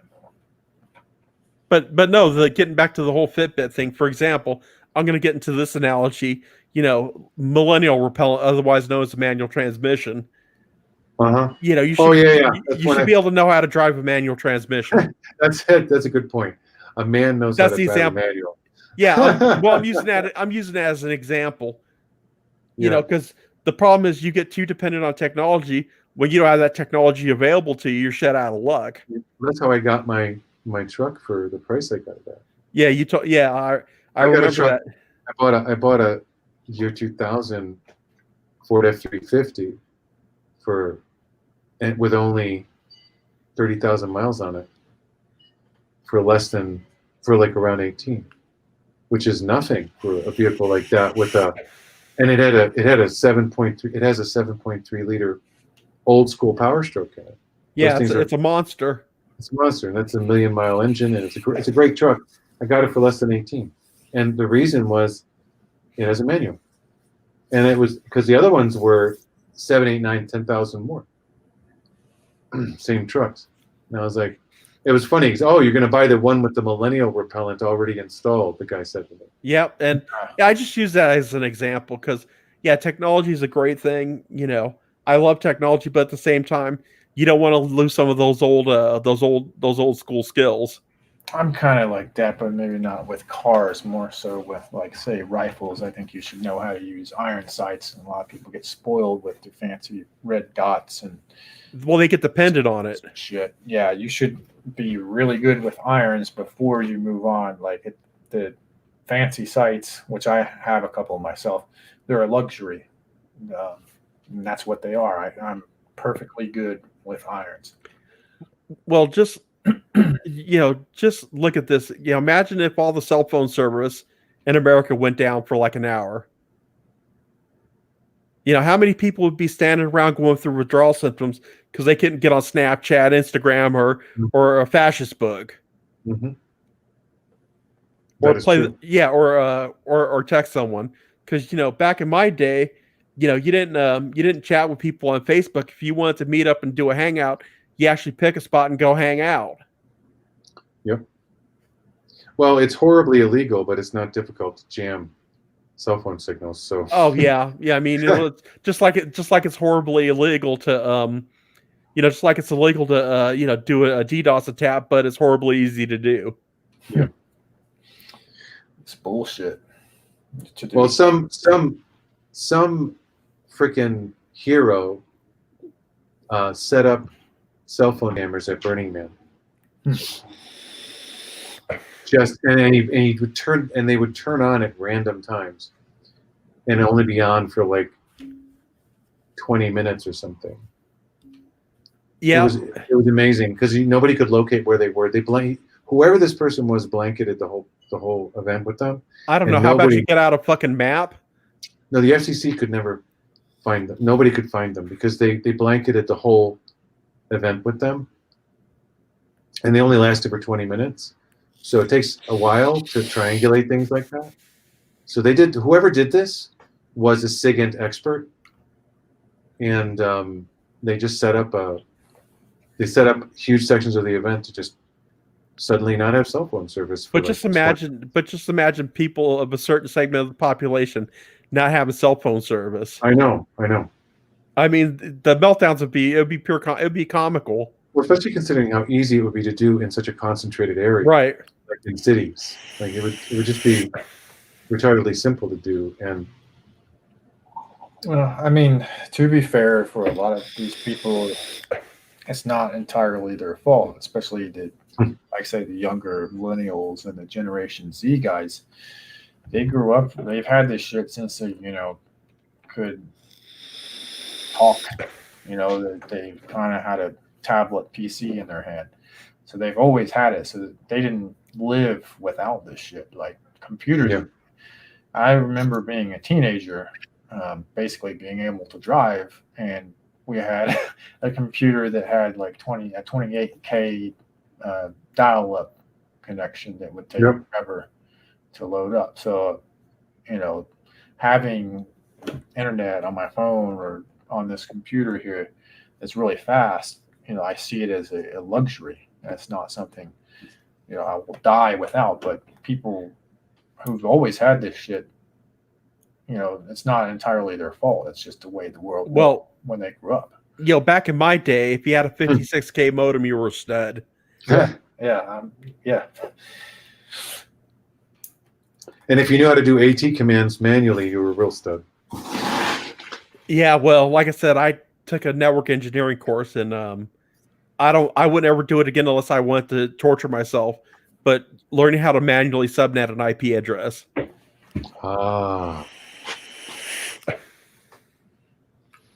Well, Yeah, this is like the thing is I don't again I know we're kind of joking a little bit about how a real man knows how to drive stick, but it's I mean because if somebody doesn't know how to drive stick, what the fuck ever. Like most cars don't come stick now. Yeah, So unfortunately. Now stick is a luxury. weirdly. Yes. Well, now they have what is it? Semi-stick where it's a stick but you have no clutch. That's So weird. yeah, so it's a stick shift but there's no clutch. You just shift it when you want to shift it. So it's still paddle shifters on my car. Yeah. Paddle shift, yeah. But anyway, stick isn't dumb, man. Stick. Look, you can if you enjoy automatic transmissions, more power to you. The thing about stick shift is that it gives you the ability to feel the road better. You can actually feel the road better, and if you're doing like four-wheel drive or mudding or in a difficult situation or you're towing, it actually makes it a lot easier because you can feel you get more feedback from the system. So that's why sticks are good in certain situations. For daily driving, it doesn't fucking who cares? Well, a stick in LA, driving a stick in LA, I can tell you from personal experience, is not fun. It could become very annoying. But one thing I like about just kind of we're sidetracking a little bit, manual transmission or a stick shift is that I feel like I have more control over the vehicle than I do with an automatic. Mm-hmm. Yeah, I mean, it's not about stick is more macho. It's just that stick is useful in certain situations. That's it. End of story. So. Yeah, but yeah. And if these guys are saying, look, if you don't want to deal with that, that's fine. Yeah, we're just we're just being tongue in cheek right now. You should realize though that this is the same thing we're talking about with boomers and not being able to use computers, right? Like you should be able to learn how to do this. Like I learned how to do this when I was 16, and I learned how to do it in like 2 weeks. I taught my ex-wife how to do it in a week and a half, and she was a new driver. So not only had she not driven much before, but she had never touched a stick in her life. So she was able to do it in a week and a half. I had someone show me how to use a stick, and I was mellow, I was calm at the time, and it took me roughly between 20 and 30 minutes to figure it out. And really kind of like you being mellow. Yeah, I've had moments of being mellow, but there are moments, and maybe my mellow is what people wouldn't consider to be mellow, but I do have a mellow. You have your own version.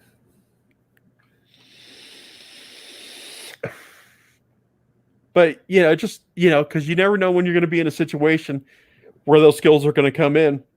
Like someday before I kick the bucket, I like the backpack, but one of the things I'm going to have to learn how to use a compass, use a map, and maybe use some like primitive land navigation, because the compass might not always be available, or the map might not always be available. And that's something that's going out of style in the Army now, because they've relied on. When I was in, they had introduced these devices called pluggers and other GPS devices, and they were still doing land nav. They still taught land nav in basic, but we just lost APOC. He'll be back, I'm sure. Yeah, well, I'm sure since they're doing away with maps in the Army, I'm sure there are many first lieutenants out there that are rejoicing. Oh God, first lieutenants. fucking butter bars for the win. But I mean, I kind of understand, because like I want to learn to drive a stick, but it's not like high on my priority list, because I prefer automatic regardless, because I don't have to think as much. I tend to zone out a little bit when I drive. So I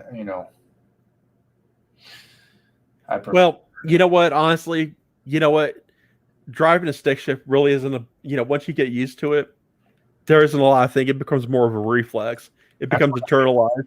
I hear, but it requires you listening to the engine and shit like that. You know what? I don't even unless the engine's really acting up. I don't listen to the engine. You know what it is? You just develop a feel for it. You become. I call it becoming one with the clutch. Hmm. And I'm sure APOC can relate to that. Like knowing how something feels and stuff like that. Yeah. When you're driving a stick, I call it becoming one with the clutch.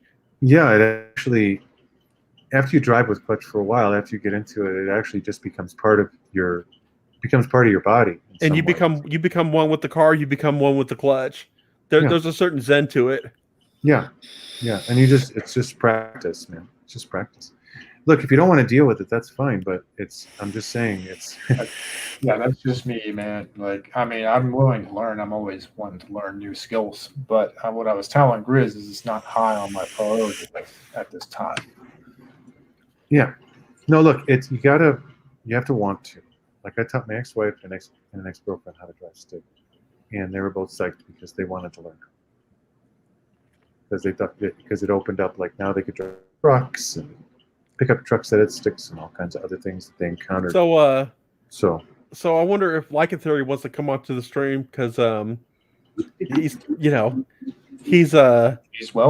He's little I don't know. I don't want to use the word excited, but motivated or passionate. Right. There we go. When you start, the old fart kicked up a little bit in me, and I kind of hesitated. So, yeah, with a non-computerized car, you can start it with a push. So you can get a bunch of people to push the car, get it going about 5 miles an hour, and then you pop the clutch. But I'm not very thrilled. Yeah, I'm not very thrilled about having a computerized car because that just means more points of error that you have to fix down the road. I mean, that's where the problem with that stuff comes in because everything's so integrated. One thing slips up and you're shut out of luck. It's so weird that you guys are having this conversation like the day before I'm buying a car. But of course, it's going to be an automatic, like digital, all the new. That. More power to you. They have all the bells and whistles. My friend has the new. I got an older car. I got a 2010. He had like a 2018, and it has everything. Like he can. Those new sports cars, there's like a button you push, it'll change your fuck. It changes tire pressure. Not the tire pressure. No, it's god damn it. I mean, now they have changes the oil for you. No, it changes the shocks. Oh yeah, the shock of the ride. Just push a button to change the oil automatically. Yeah, then there's a little stitch that comes out when you need a blowjob, and the car that takes care of it while you're driving, so you don't have to worry about having a thought in the passenger seat giving you a Hummer. Yeah, that'd probably be expensive, but yeah, I mean, it changes your shocks and shit to where if you're on a road or you're off road or it's raining, you push a button and you set it to that mode and it grips the road. Oh, yeah, that takes all the fun out of it. All kinds of fancy pants, like yeah. And see, my requirements for a car are basic. Backup cameras. To sit somewhat comfortable car to drive long distances in. Runs well, has AC and heat, and has a fucking decent sound system in it. Yeah. Because you got to have the tunes while you're driving. Yeah, I'm planning on getting. Well, I don't know. I hope I'm not putting my foot in my mouth, but I'm planning on getting a Ford Mustang 2020 fully loaded and all that shit. It's gonna be like a premium EcoBoost, so it's not gonna have the top of the line engine or whatever. But it's gonna be basically what I want. Which is like a powerful car, but with all the gizmos and gadgets I like, with a lot of tech. I want to restore a old school 280ZX. Oh, those are nice cars. Those were back in the day. They were total bitch magnets. What kind of car is that? It's a Nissan 280ZX. Just look it up online. 69 Chevelle Super Sport. That's mine. If I was going to fix something up. Now, I don't know if I'd fit in the 280ZX. You might have to remove the seat and put a center seat in there because I'm like 6'2", so might be a little hard for me to get into, but I still like to do because I remember those as a kid. My neighbor had one, and those things were fucking hot, man. Those things are great looking cars. I think Kind of looks like the car from Ferris Bueller's Day Off a little bit, from what I recall. It's similar era. Yeah. Yeah. For me, it'd be a Shelby Cobra. I think. I would think it'd be a Shelby Cobra. But you can't get those anymore. So I'm SOL. Oh, it's suspension that was the word I was looking for. Suspension. Yeah. I hate when I do that. There's nothing wrong. I mean, my daily driver is a 2017, normal passenger car with all the dingleberries. So I don't care. But that my truck is not, because my truck is for work and for towing and doing heavy things. And I just wasn't comfortable getting one with an automatic transmission because I know that if you're doing heavy work with an automatic transmission, it's going to burn the fuck out at the worst possible time. That happens all the time to guys who have trucks, where they're automatic. They're putting thousands of dollars in their automatic, or replacing their transmission every 5 years. Yeah, just because they're working shit out of it. Yeah, the only bitch with a manual transmission is the linkage gets fucked up in it. But like generally, you're if they have tools, your average run-of-the-mill shade tree mechanic can replace a clutch. Yeah. I just looked at this car that Celery put in the chat. The Wraith from Turbo. Oh, the Wraith? Yeah, I know the Wraith. Whatever it is. Yeah. Looks like some weird, like, retro-futuristic monstrosity. No, I want the Shield hover car. I would want the DeLorean, the one from Back to the Future. Huh? That one specifically, the hover one. Or the one from The Last Starfighter. You can watch that movie and see that car take off. That's a similar idea. It'd be awesome to have flying cars. Where is the shiny future we were promised? Right. Yeah. Instead, all we have is cars that still run on tires, but have lots of poop computers that, wash our windows for us and give us blowjobs. It's just like, seriously. I don't need blowjobs. I don't need 100 different kind of bagels. Well, I do. You know what? Okay, not 100. Oh wait, that's not manly. Sorry. I agree. not They 100. talk to a point because your basic bagels, sesame, garlic. Let me see what else. Onion bagels are okay. Sesame, garlic, onion, and cinnamon bagel. Asiago, 6 cheese bagels. Yeah. Now I do like spinach bagel. I do like the cheesy bagel. I do like the cheesy bagels, but I got spoiled because I lived in Jersey for 3 years and they had kick-ass bagels. There's a reason I said 100, because I'd be surprised if you could come up with 100 without creating something truly awful. But my point is useless choices. Right? I like having choices. I like being able to choose between 20 different kinds of sauce, or 10 different kinds of bagels, or whatever. And maybe a new one comes along from time to time. But too much choice can be bad for you. It can be paralyzing. Yes, paralyzing would be the word. Then you get an analysis paralysis. Yeah. Yeah, exactly. Yeah, so it's like novelty is good, but too much novelty is not. It's like picking up a menu with 1,000 things on it, and all of them look equally tasty. It's like, what do you do? And it's like this with new cars. There's so many bells and whistles, and they're not putting the work. They're just not putting the work into making them better fundamentally. Well, how they're making them better is they're making them more comfortable, but the fundamentals are still what they were in 1998. I'll tell you what you don't do is when you go to Thai food for the first time, you don't get the duck plate.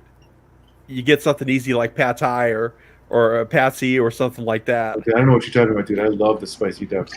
I know, but that's not a good introductory dish for someone that's green to Thai food. That's true. I just had to throw that in there. We wouldn't happen to know somebody who had problems with duck. Yeah.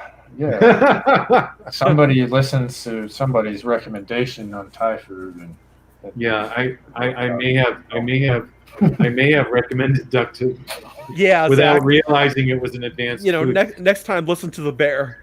Yeah, I kind of like, yeah. Well, for me, duck is the best, but I know, but like I said, and I understand it because when my friends introduced me to Japanese food and the sushi, they didn't like bring out the most like weird off the wall like fucking sushi thing. It was like tuna roll, California roll, a cucumber roll. you know, From, I guess I did the equivalent of, somebody who's never had scotch saying, "Hey, yeah, have this Glenmorangie." That was probably a bad idea. So sorry about I that. don't It know, happens. like Scotch is a different story, but all I know is if I'm gonna get Thai, I'm probably gonna ask the bear, and if I'm gonna get a bagel, I'm gonna ask Lycan since he's the Jewish overlord of bagels. It's kind of funny, like when you guys were going over like things that were considered manly and stuff. Like I was busy animating. I probably would have come on the stream earlier if I wasn't. But that just basically it explains in a nutshell why I have not gotten into traditionally manly stuff. I've been just busy like doing art and shit like that my whole But life. that's not unmanly though. Yeah, it's Yeah. not unmanly. It's Yeah, not yeah. unmanly, but it keeps me busy from doing other shit like learning all that crap. Well, notice we didn't say a man has to know how to work on cars. We right. just said a man has to know how to use his hands, use tools. Right. And a man is humble, not a man is stoic, or a man is, like it's. I mean, you can be stoic, but there are all kinds of different types of men. The point is that core values aren't about those specific things. Look, if you're an artist, you have a different set of sensibilities, and I understand them. And I'm sort of half in, half out in that world, and I understand. And it's not about, you don't have to be a grease monkey to be a man. It's about character, and it's about consistency, and it's about humility, and all these things we talked about. They're basically Aristotelian virtues, not specific things. Yeah, I agree. I think I especially like respect people who are competent at like a certain craft, whatever that may be, whether it's fixing cars or writing or just anything, like that. Anything that if you can show it off that you're really good at something, like that earns my respect. Like Masters recognize each other, right? Yeah, exactly. Yeah, I mean, you could be a master of ceramics, and the other guy's a master at farming, and they'll meet and have a 5-minute conversation, and they'll know the other person is a master. Well, that's why we have this thing called trade and commerce, because I might not be nearly not even come close to lycanthropy's artwork, but I have other skills, and that's called trade. Back in the day before currency, it's like, hey, I know how to do this. I'll do this in exchange for this. So yeah, that's also the great thing that I've found out about, like just interacting with people on YouTube is you meet people who are like masters of certain things, and they're like, hey, I need you because you're good at this and I'm shitty at it, and I'm good at this and I can help you with this, and it's like you can basically help each other grow. Yeah, that's networking. Yeah, that's what it's all about. Like for example, I am the master of the rant. yes, he took it easy on us today. Yeah, he did. But ask Rifle that about some of my off the cuff rants. His rants have me laughing so hard. I'm surprised he hasn't secretly recorded them yet. No, I haven't. That's not how I do things. Sometimes I wish I had recorded certain people, but yeah, exactly. that's not how I do things. Yeah, I know exactly what you mean. Sonny fucking Crockett. Oh God, that guy is fucking legend, man. What's up, Sonny? Oh, I remember that guy from that one time. My favorite psychopath. He's a fucking legend, dude. So hey Sonny, how are the plans going to nuke Europe? Oh God.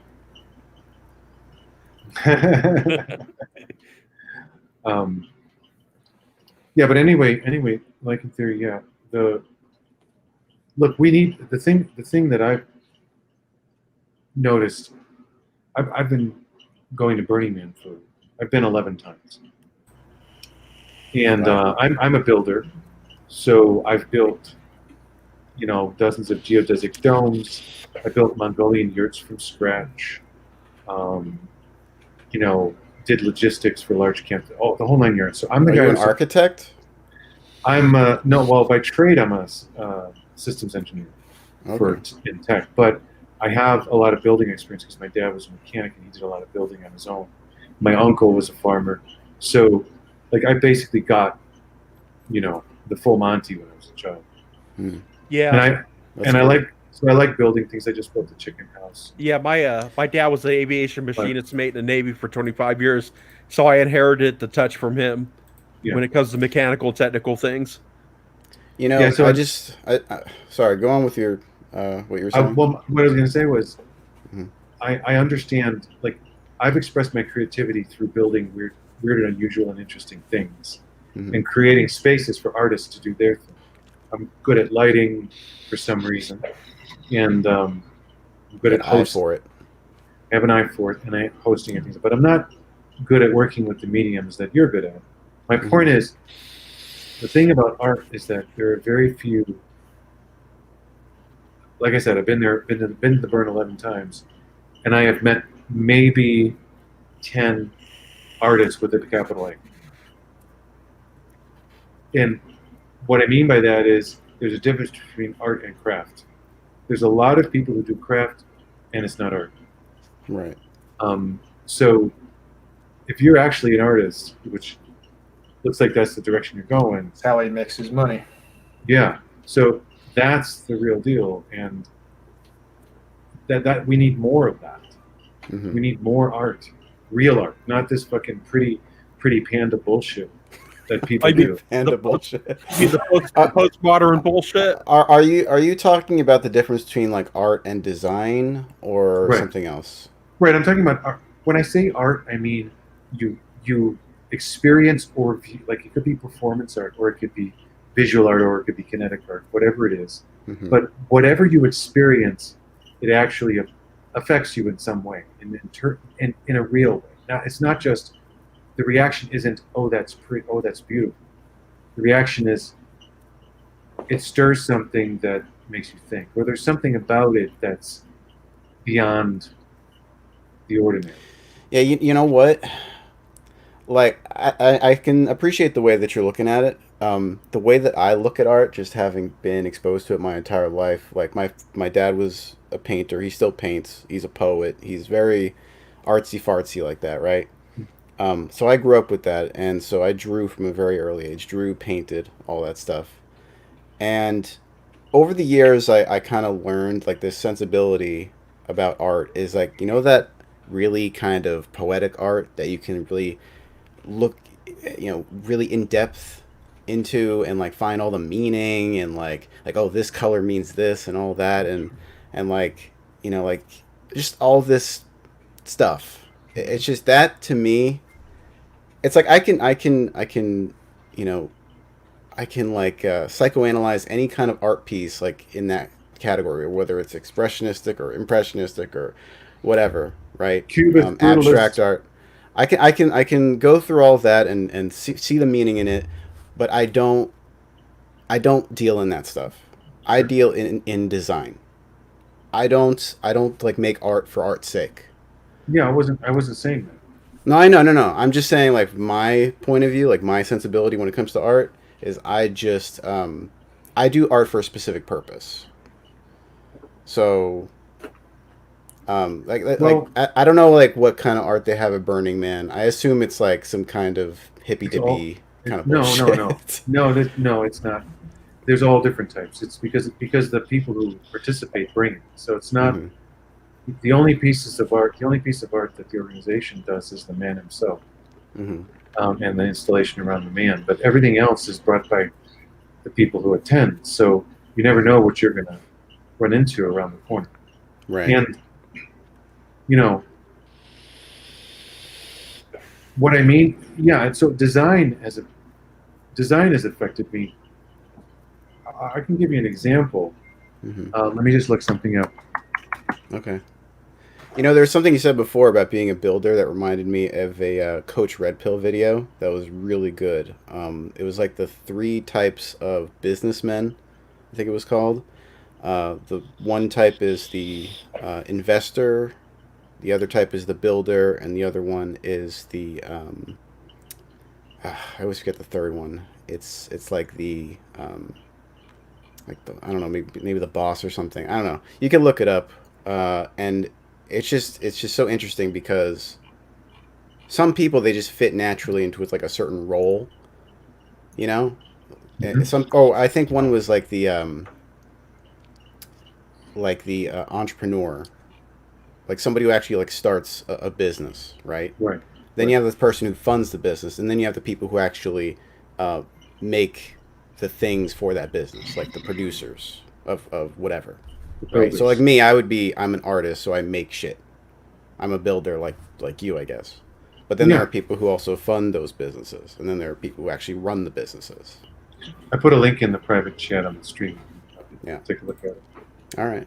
So this is what I'm talking about in terms of something that affects me as a vehicle.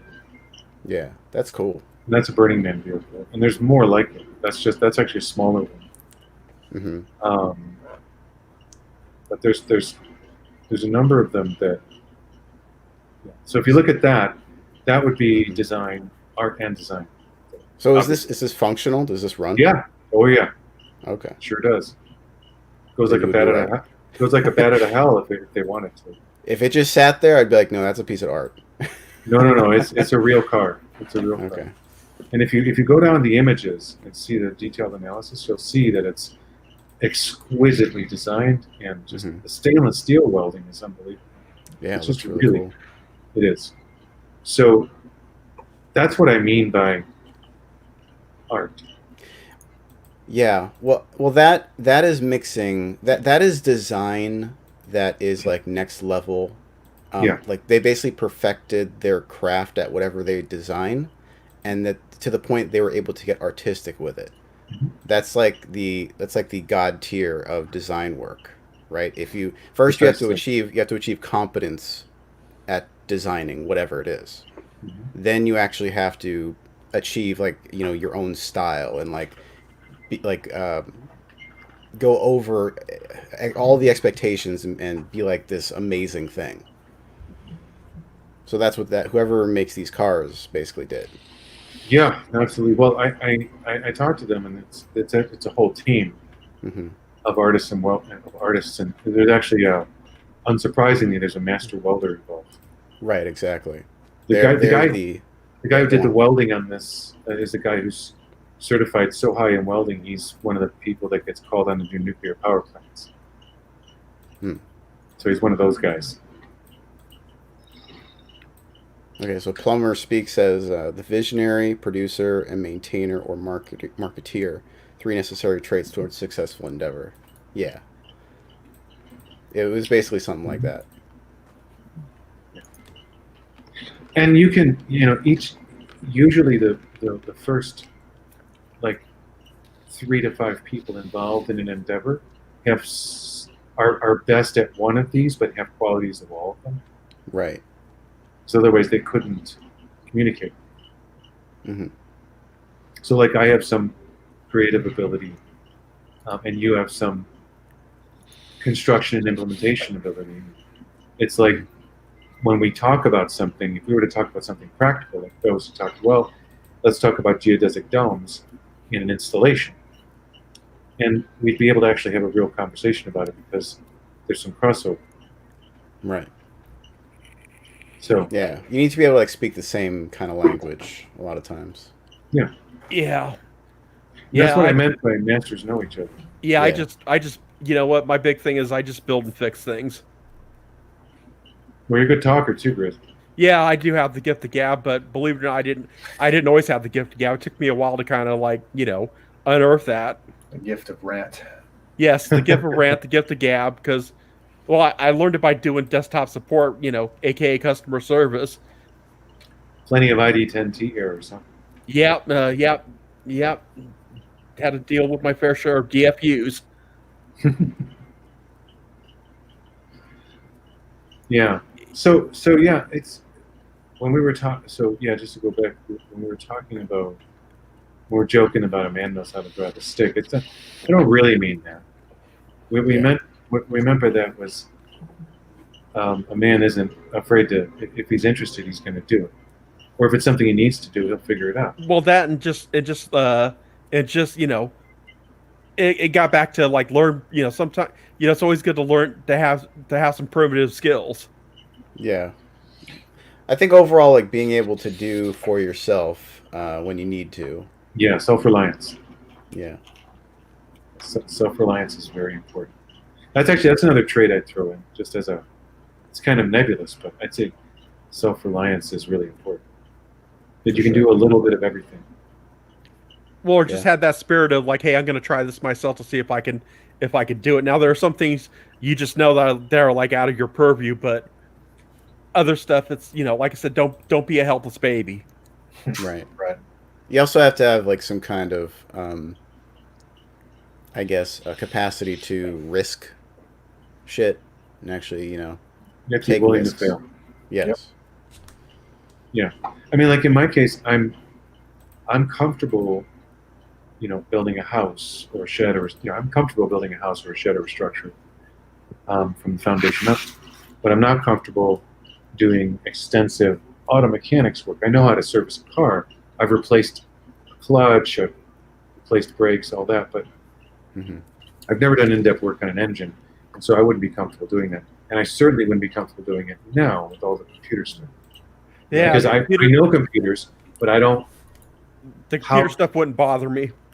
It's not so much the computer stuff that would bother me. It's there's a whole world hidden behind that computer that has to do with diagnostics and interpreting. Like it doesn't necessarily tell you everything. Like when I've talked to many mechanics and they're like, yeah, the diagnostics that the computer gives you are usually bullshit. It tells you what it thinks it is, but more than half the time it's actually something else. Well, yeah, and that just comes from learning how to troubleshoot. And that's one of I've been Correct. told that's one of my biggest strengths is I had a project lead tell me, you're rude to the customers. You're pretty much a horrible person to be around, but you're one of the best goddamn troubleshooters I've ever met. Oh yeah, troubleshooting is Being able to drill down a problem, come up with a plan of action, implement it, and have it succeed. Yeah. Well, my point was though that I'm not currently comfortable doing that because I know I don't know enough to not have it take far longer than me just paying somebody to do it, and I don't actually have an interest in getting into that unless I have to.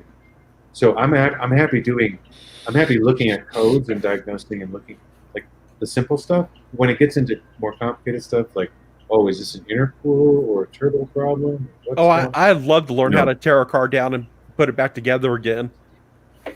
Well, yeah, for me, it's about building houses.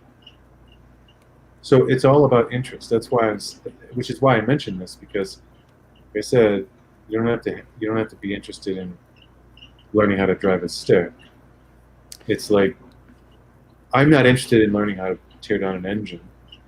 Yeah, we were just being tongue in cheek. Yeah, I've done it. I've torn down carburetors and put them back together step by step according to the Chilton's manual. I've done that. I've done the clutch. I've done all those things, but I've never torn down an engine. And I know I don't know enough to do it, and I'm not really into that. So unless I have to, I'm not going to do that. Well, I've been encouraged to learn how to fix cars, and if I was going to do it, I'd go to school for it. But I might be going back to the thing I hate the most, which is doing IT work. Well, not the IT work. It was just dealing with a problem child, with some problem child end users, management, and worst of all, my fellow IT people. One thing I will say is, as much as I like dealing with technology, like as far as using it, and it makes things easier for me, I don't like helping other people using it. I don't like to help people figure out their tech problems. Like that's the most annoying thing I could probably think of. I did it for many years. Yeah, I did. And there is something. I mean, despite like my bias toward technology, there is something that is appealing about mechanical stuff, like stuff that you can see working and know how it works, and there's a like a physical way to make it work. That's probably one of the reasons I really like the aesthetic steampunk for such a long time, is because with steampunk you could always kind of make out how that thing works, whatever the Ah, machine yes, is or whatever. steampunk. When Yeah. Goths discover the color brown. Yeah. And I was kind of like a pseudo goth in high school or college or whatever, so maybe that was my natural evolution. Yeah. Yeah, I was in that scene for, I don't know, 10 years. Mm. And yeah, it's that I guess that's why we're talking about this where we are, because it's actually, we kind of know what the answer to this question is. What makes a man? But in order to actually describe it, requires a lot of navel gazing, because Well, it's difficult to communicate. That's true. You got to look inward. Yeah, which is why we tried to boil it down to the Aristotelian values. well, when you avoid specifically like the tradcon like Right. strict type definitions. Not that it's all bullshit, but I just wanted to say this is what I respect. Yeah. There's Traits some value I in respect. there's some value in some tradcon stuff. Like nobody's like Absolutely. there. You can't look at any one ideology and be like they're all wrong. Like there's some value in every ideology. Well, there's a reason for it too. Right. But it's old world is the problem. It's that Right. boomer thing I was talking about before, not getting with the times. Like shit's different. This ain't the goddamn Exactly. 70s anymore. well, they ain't getting with the times. Is that they can't get with the times. That's at least my impression. Yeah. They They're refuse incapable to. of getting Well, with the they are times. proud. It's not even that they're incapable. They refuse to. Yeah, they're proud of how things used to be, and they want it to stay that way. Or the modern day tradcons are the same thing. Well, this is the way my ancestors did it, so I'm going to do it the same way, and maybe maybe it's actually not very good for me, but I'm going to keep doing it just because. Well, I think most people are afraid to actually boil things down to virtues rather than looking at specific actions. Like, I mean, because what you hear from people who are ensconced in this is like, is the surface stuff. It's like, a man, gets married, has kids, takes care of his family, works hard, all that, right? But all of that is that's just surface level shit. Then none of that speaks to their character per se. Right. A person can be a complete shitbag and do all of those things and still be a shitbag. Not be arrogant and, afraid of his own shadow, but obviously there are things they're doing that are worthwhile, but it's almost as if they're being forced to do those things by their social compact rather than them willingly doing them. And that's really the difference between a virtue, somebody having a virtue and not. It's like you wanting to be this way rather than being forced to. So that's the big thing I see as a difference. And yeah. Well, the thing with boomers, like I said, they're extremely self-centered, and it's all about them, what they want, what they need. Yeah, like Carlin said, it's the me generation. Give me that, it's mine. Yeah. But yeah, like I said, I'm not gonna. I wouldn't. I wouldn't like seriously give someone a hard time for not driving a stick. But no, boomers, they want everything to be comfortable and easy. They don't want to be challenged. No, because they think they did everything they needed to do, and they're done. And they didn't really do shit. Except, no, they didn't really do anything. Yeah. Well, I mean, there was stuff that happened, but it's hard to say they were responsible. So it's really odd. It's really odd. An entire a very large segment of people who never really suffered. People who were in college at the moment in American history that the average wage was worth more than any other time in history. Well, the thing is, the boomers also got everything handed to them. Yeah. I mean, they just, they got everything handed to them, and they gobbled everything up for themselves. And this is why so much animosity between boomers, Gen Xers, and millennials. You tell people now, they're ashamed to tell the stories now. I heard these stories. They're shame told. Like, because the story goes like this. I was working a part-time job as a waitress and paid my way through college. Can't do that anymore. Can't do that anymore. Because They did boomers just- fucked it up for everybody because they were like, everybody deserves Yeah. a college degree as long as you're not a straight white male. They forgot to include that though, and they created the student loan thing, and the colleges ran by boomers, of course, were like, hey, we could every time we raise our tuition rates, they increase the amount of money students could borrow, so let's keep jacking up our rates. Well, now they started OnlyFans, so that's not, too big of a deal. They just found another way to do it. Instead of working as a waitress, they just take off a few clothes and take pictures of it and upload it. And the cucks come pouring in. Yeah. Their milkshake brings all the cucks to the yard. Yeah. But, the point is, it's not possible to do that anymore. And see, boomers also have a disdain for people who work in the trades. Yeah, That's weird. really pisses me off. And I consider IT work, and some may disagree with this, I consider IT work to be a trade. Yeah, it is. I mean, depends on how it's done, but yeah, it's definitely.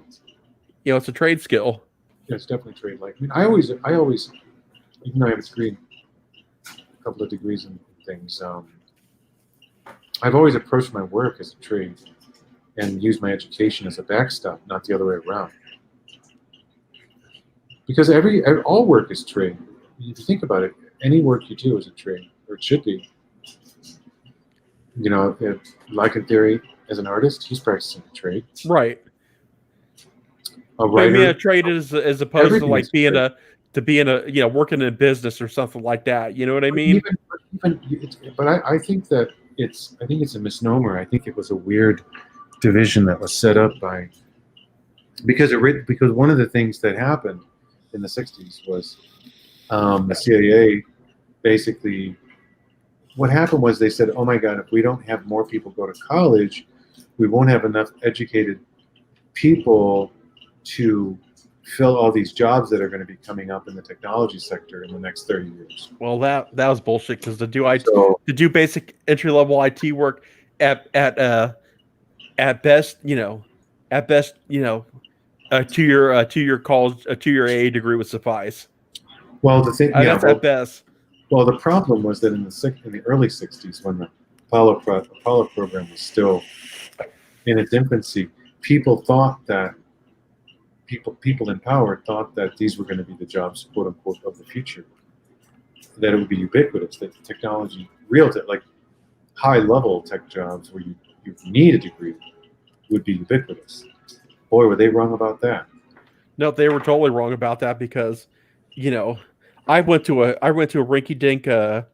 rinky-dink computer trade school, got a foundation, but most of the stuff I learned on my own through doing an experience. No one sat me down and spoon-fed me it. Like I said, I invested heavily. You remember those big ass computer manuals back in the day? The ones that were like the size of a phone book. Yes. I had quite a few of those as a reference. Oh yeah, so did I. I had all the O'Reilly books. Yeah. I mean, in my case, I have a degree in math, so I took a bunch of CS and. Right, and like I said, to do IT work, you don't need to have a degree where you just design the microchip. Right. You just I mean, that's a little much, and I don't want to design the microchip. So I wouldn't mind building an Iron Man suit, though. That would be pretty awesome. Tony Stark. But yeah, there's this bizarre distinction between trade and non-trading. I mean, it's as if people have just decided the trades are the things where people build things with their hands. And it's like, I don't think so. I think everything we do can be approached as a trade in terms of practice makes perfect. I'm speaking colloquially, as in, because when you tell someone, hey, I work in a trade, they're going to assume electrician, plumber, auto mechanic, or something like that. I'm not talking. I know what you're saying on a broader sense, but I'm speaking colloquially, as what would be considered a trade, would be plumber, electrician, carpenter, steel worker, coal miner, maybe not coal miner, oil worker, trades. Mm-hmm. My dad was a steel worker. So. Yeah, and my dad was a machinist. Yeah. So, like I said, I consider like IT work to be what would, be classically like network engineer, computer support, stuff like that. I consider that to be those to be trade skills. Yeah. Well, you can certainly approach them as a trade because it's all about building and fixing. Exactly. And for me, it's starting to get a little bit late, so I think I'm gonna dip out. Yeah, was getting ready to say we're Time to wind down. start closing it down because we're heading towards 2.5 hours. So, Oh, okay. final thoughts, anybody, everybody? Well, back to my original point on humility. Again, as long as you're cool with not knowing, that's the important part to remember. Be cool with not knowing. Be cool with saying I don't know, and be willing to say I don't know and I don't think you know either. So humility is really important, and resting in the I don't know. I think it helps with a lot of other virtues. Well, I think the whole thing comes to because I was told as a kid, that respect isn't given, it's earned. And what I got into about do what you say what you do, actually do something instead of talking about it. That's a facility of earning respect. Is through your actions. Yep. Don't be a pussy. Show some humility. Be consistent. Stand up straight with your shoulders back. Yep. There you go. Learn from your mistakes. What about you, Like in Theory? Are you still around? No, he's muted. Yeah, I know. He's eating a bagel. Oh, okay. Hey, I was editing in Premiere. We're just summing up at the end. So, do you have any closing words? My closing words are: you just shut the fuck up and do what you're supposed to do. There you go. There you go. Yep. Don't be a pussy while you're doing it. Exactly. Works for me. All right. So, anybody want to? Well, APOC doesn't have his channel yet. You're not set up yet, are you?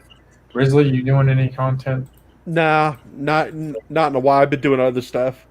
I've been actually doing that kind of off the wall obscure thing called real life. So, fixing shit, building shit, stuff like that. And Lycan's got his channel, Lycan Theory, and he's got Punk Aesthetic as well. Yep. He's got 2 channels where he does his work. Yep. That's where you can find him. Cool. I can't promise it's all, strictly manosphere stuff. I branch out a lot. Now, my channel is a variety channel too, honestly. Okay. And I talk about guns and shit. Cool. Exposed little cucks. Well, only one really in particular, but Yeah, that's your raison d'etre. yeah, that's what I do here. Don't let the good fight. I've been trying to let that fool go, but he's like... He just keeps offering it up, though. Does he talk somewhere, like Twitter or something? He's got a Twitter, and he's got his YouTube. You know what I'm talking about when people get on their community posts, when they have a community tab. Oh, yeah. Those types of guys that likes to run his buck on his community. Mm-hmm. And he even, I'll tell you something else that's interesting. He even has conversations with himself with his own sock puppets. Oh, yeah. Of course. Yeah, that's some high level of fucked up right there. Yeah, it's bad. But, yeah, and he just said something that really grinds my gears. And, I would have had a better starting rant if that didn't happen, because that, what I did a video about was, that very same thing. The guy talks all this cash money shit about doing this and doing that, and the fact of the matter is he is a coward when it really comes down to it. But online, he's a fucking, he's a superhero that knows everything about combat and martial arts and shit. So Back in Nam. All these people brag online.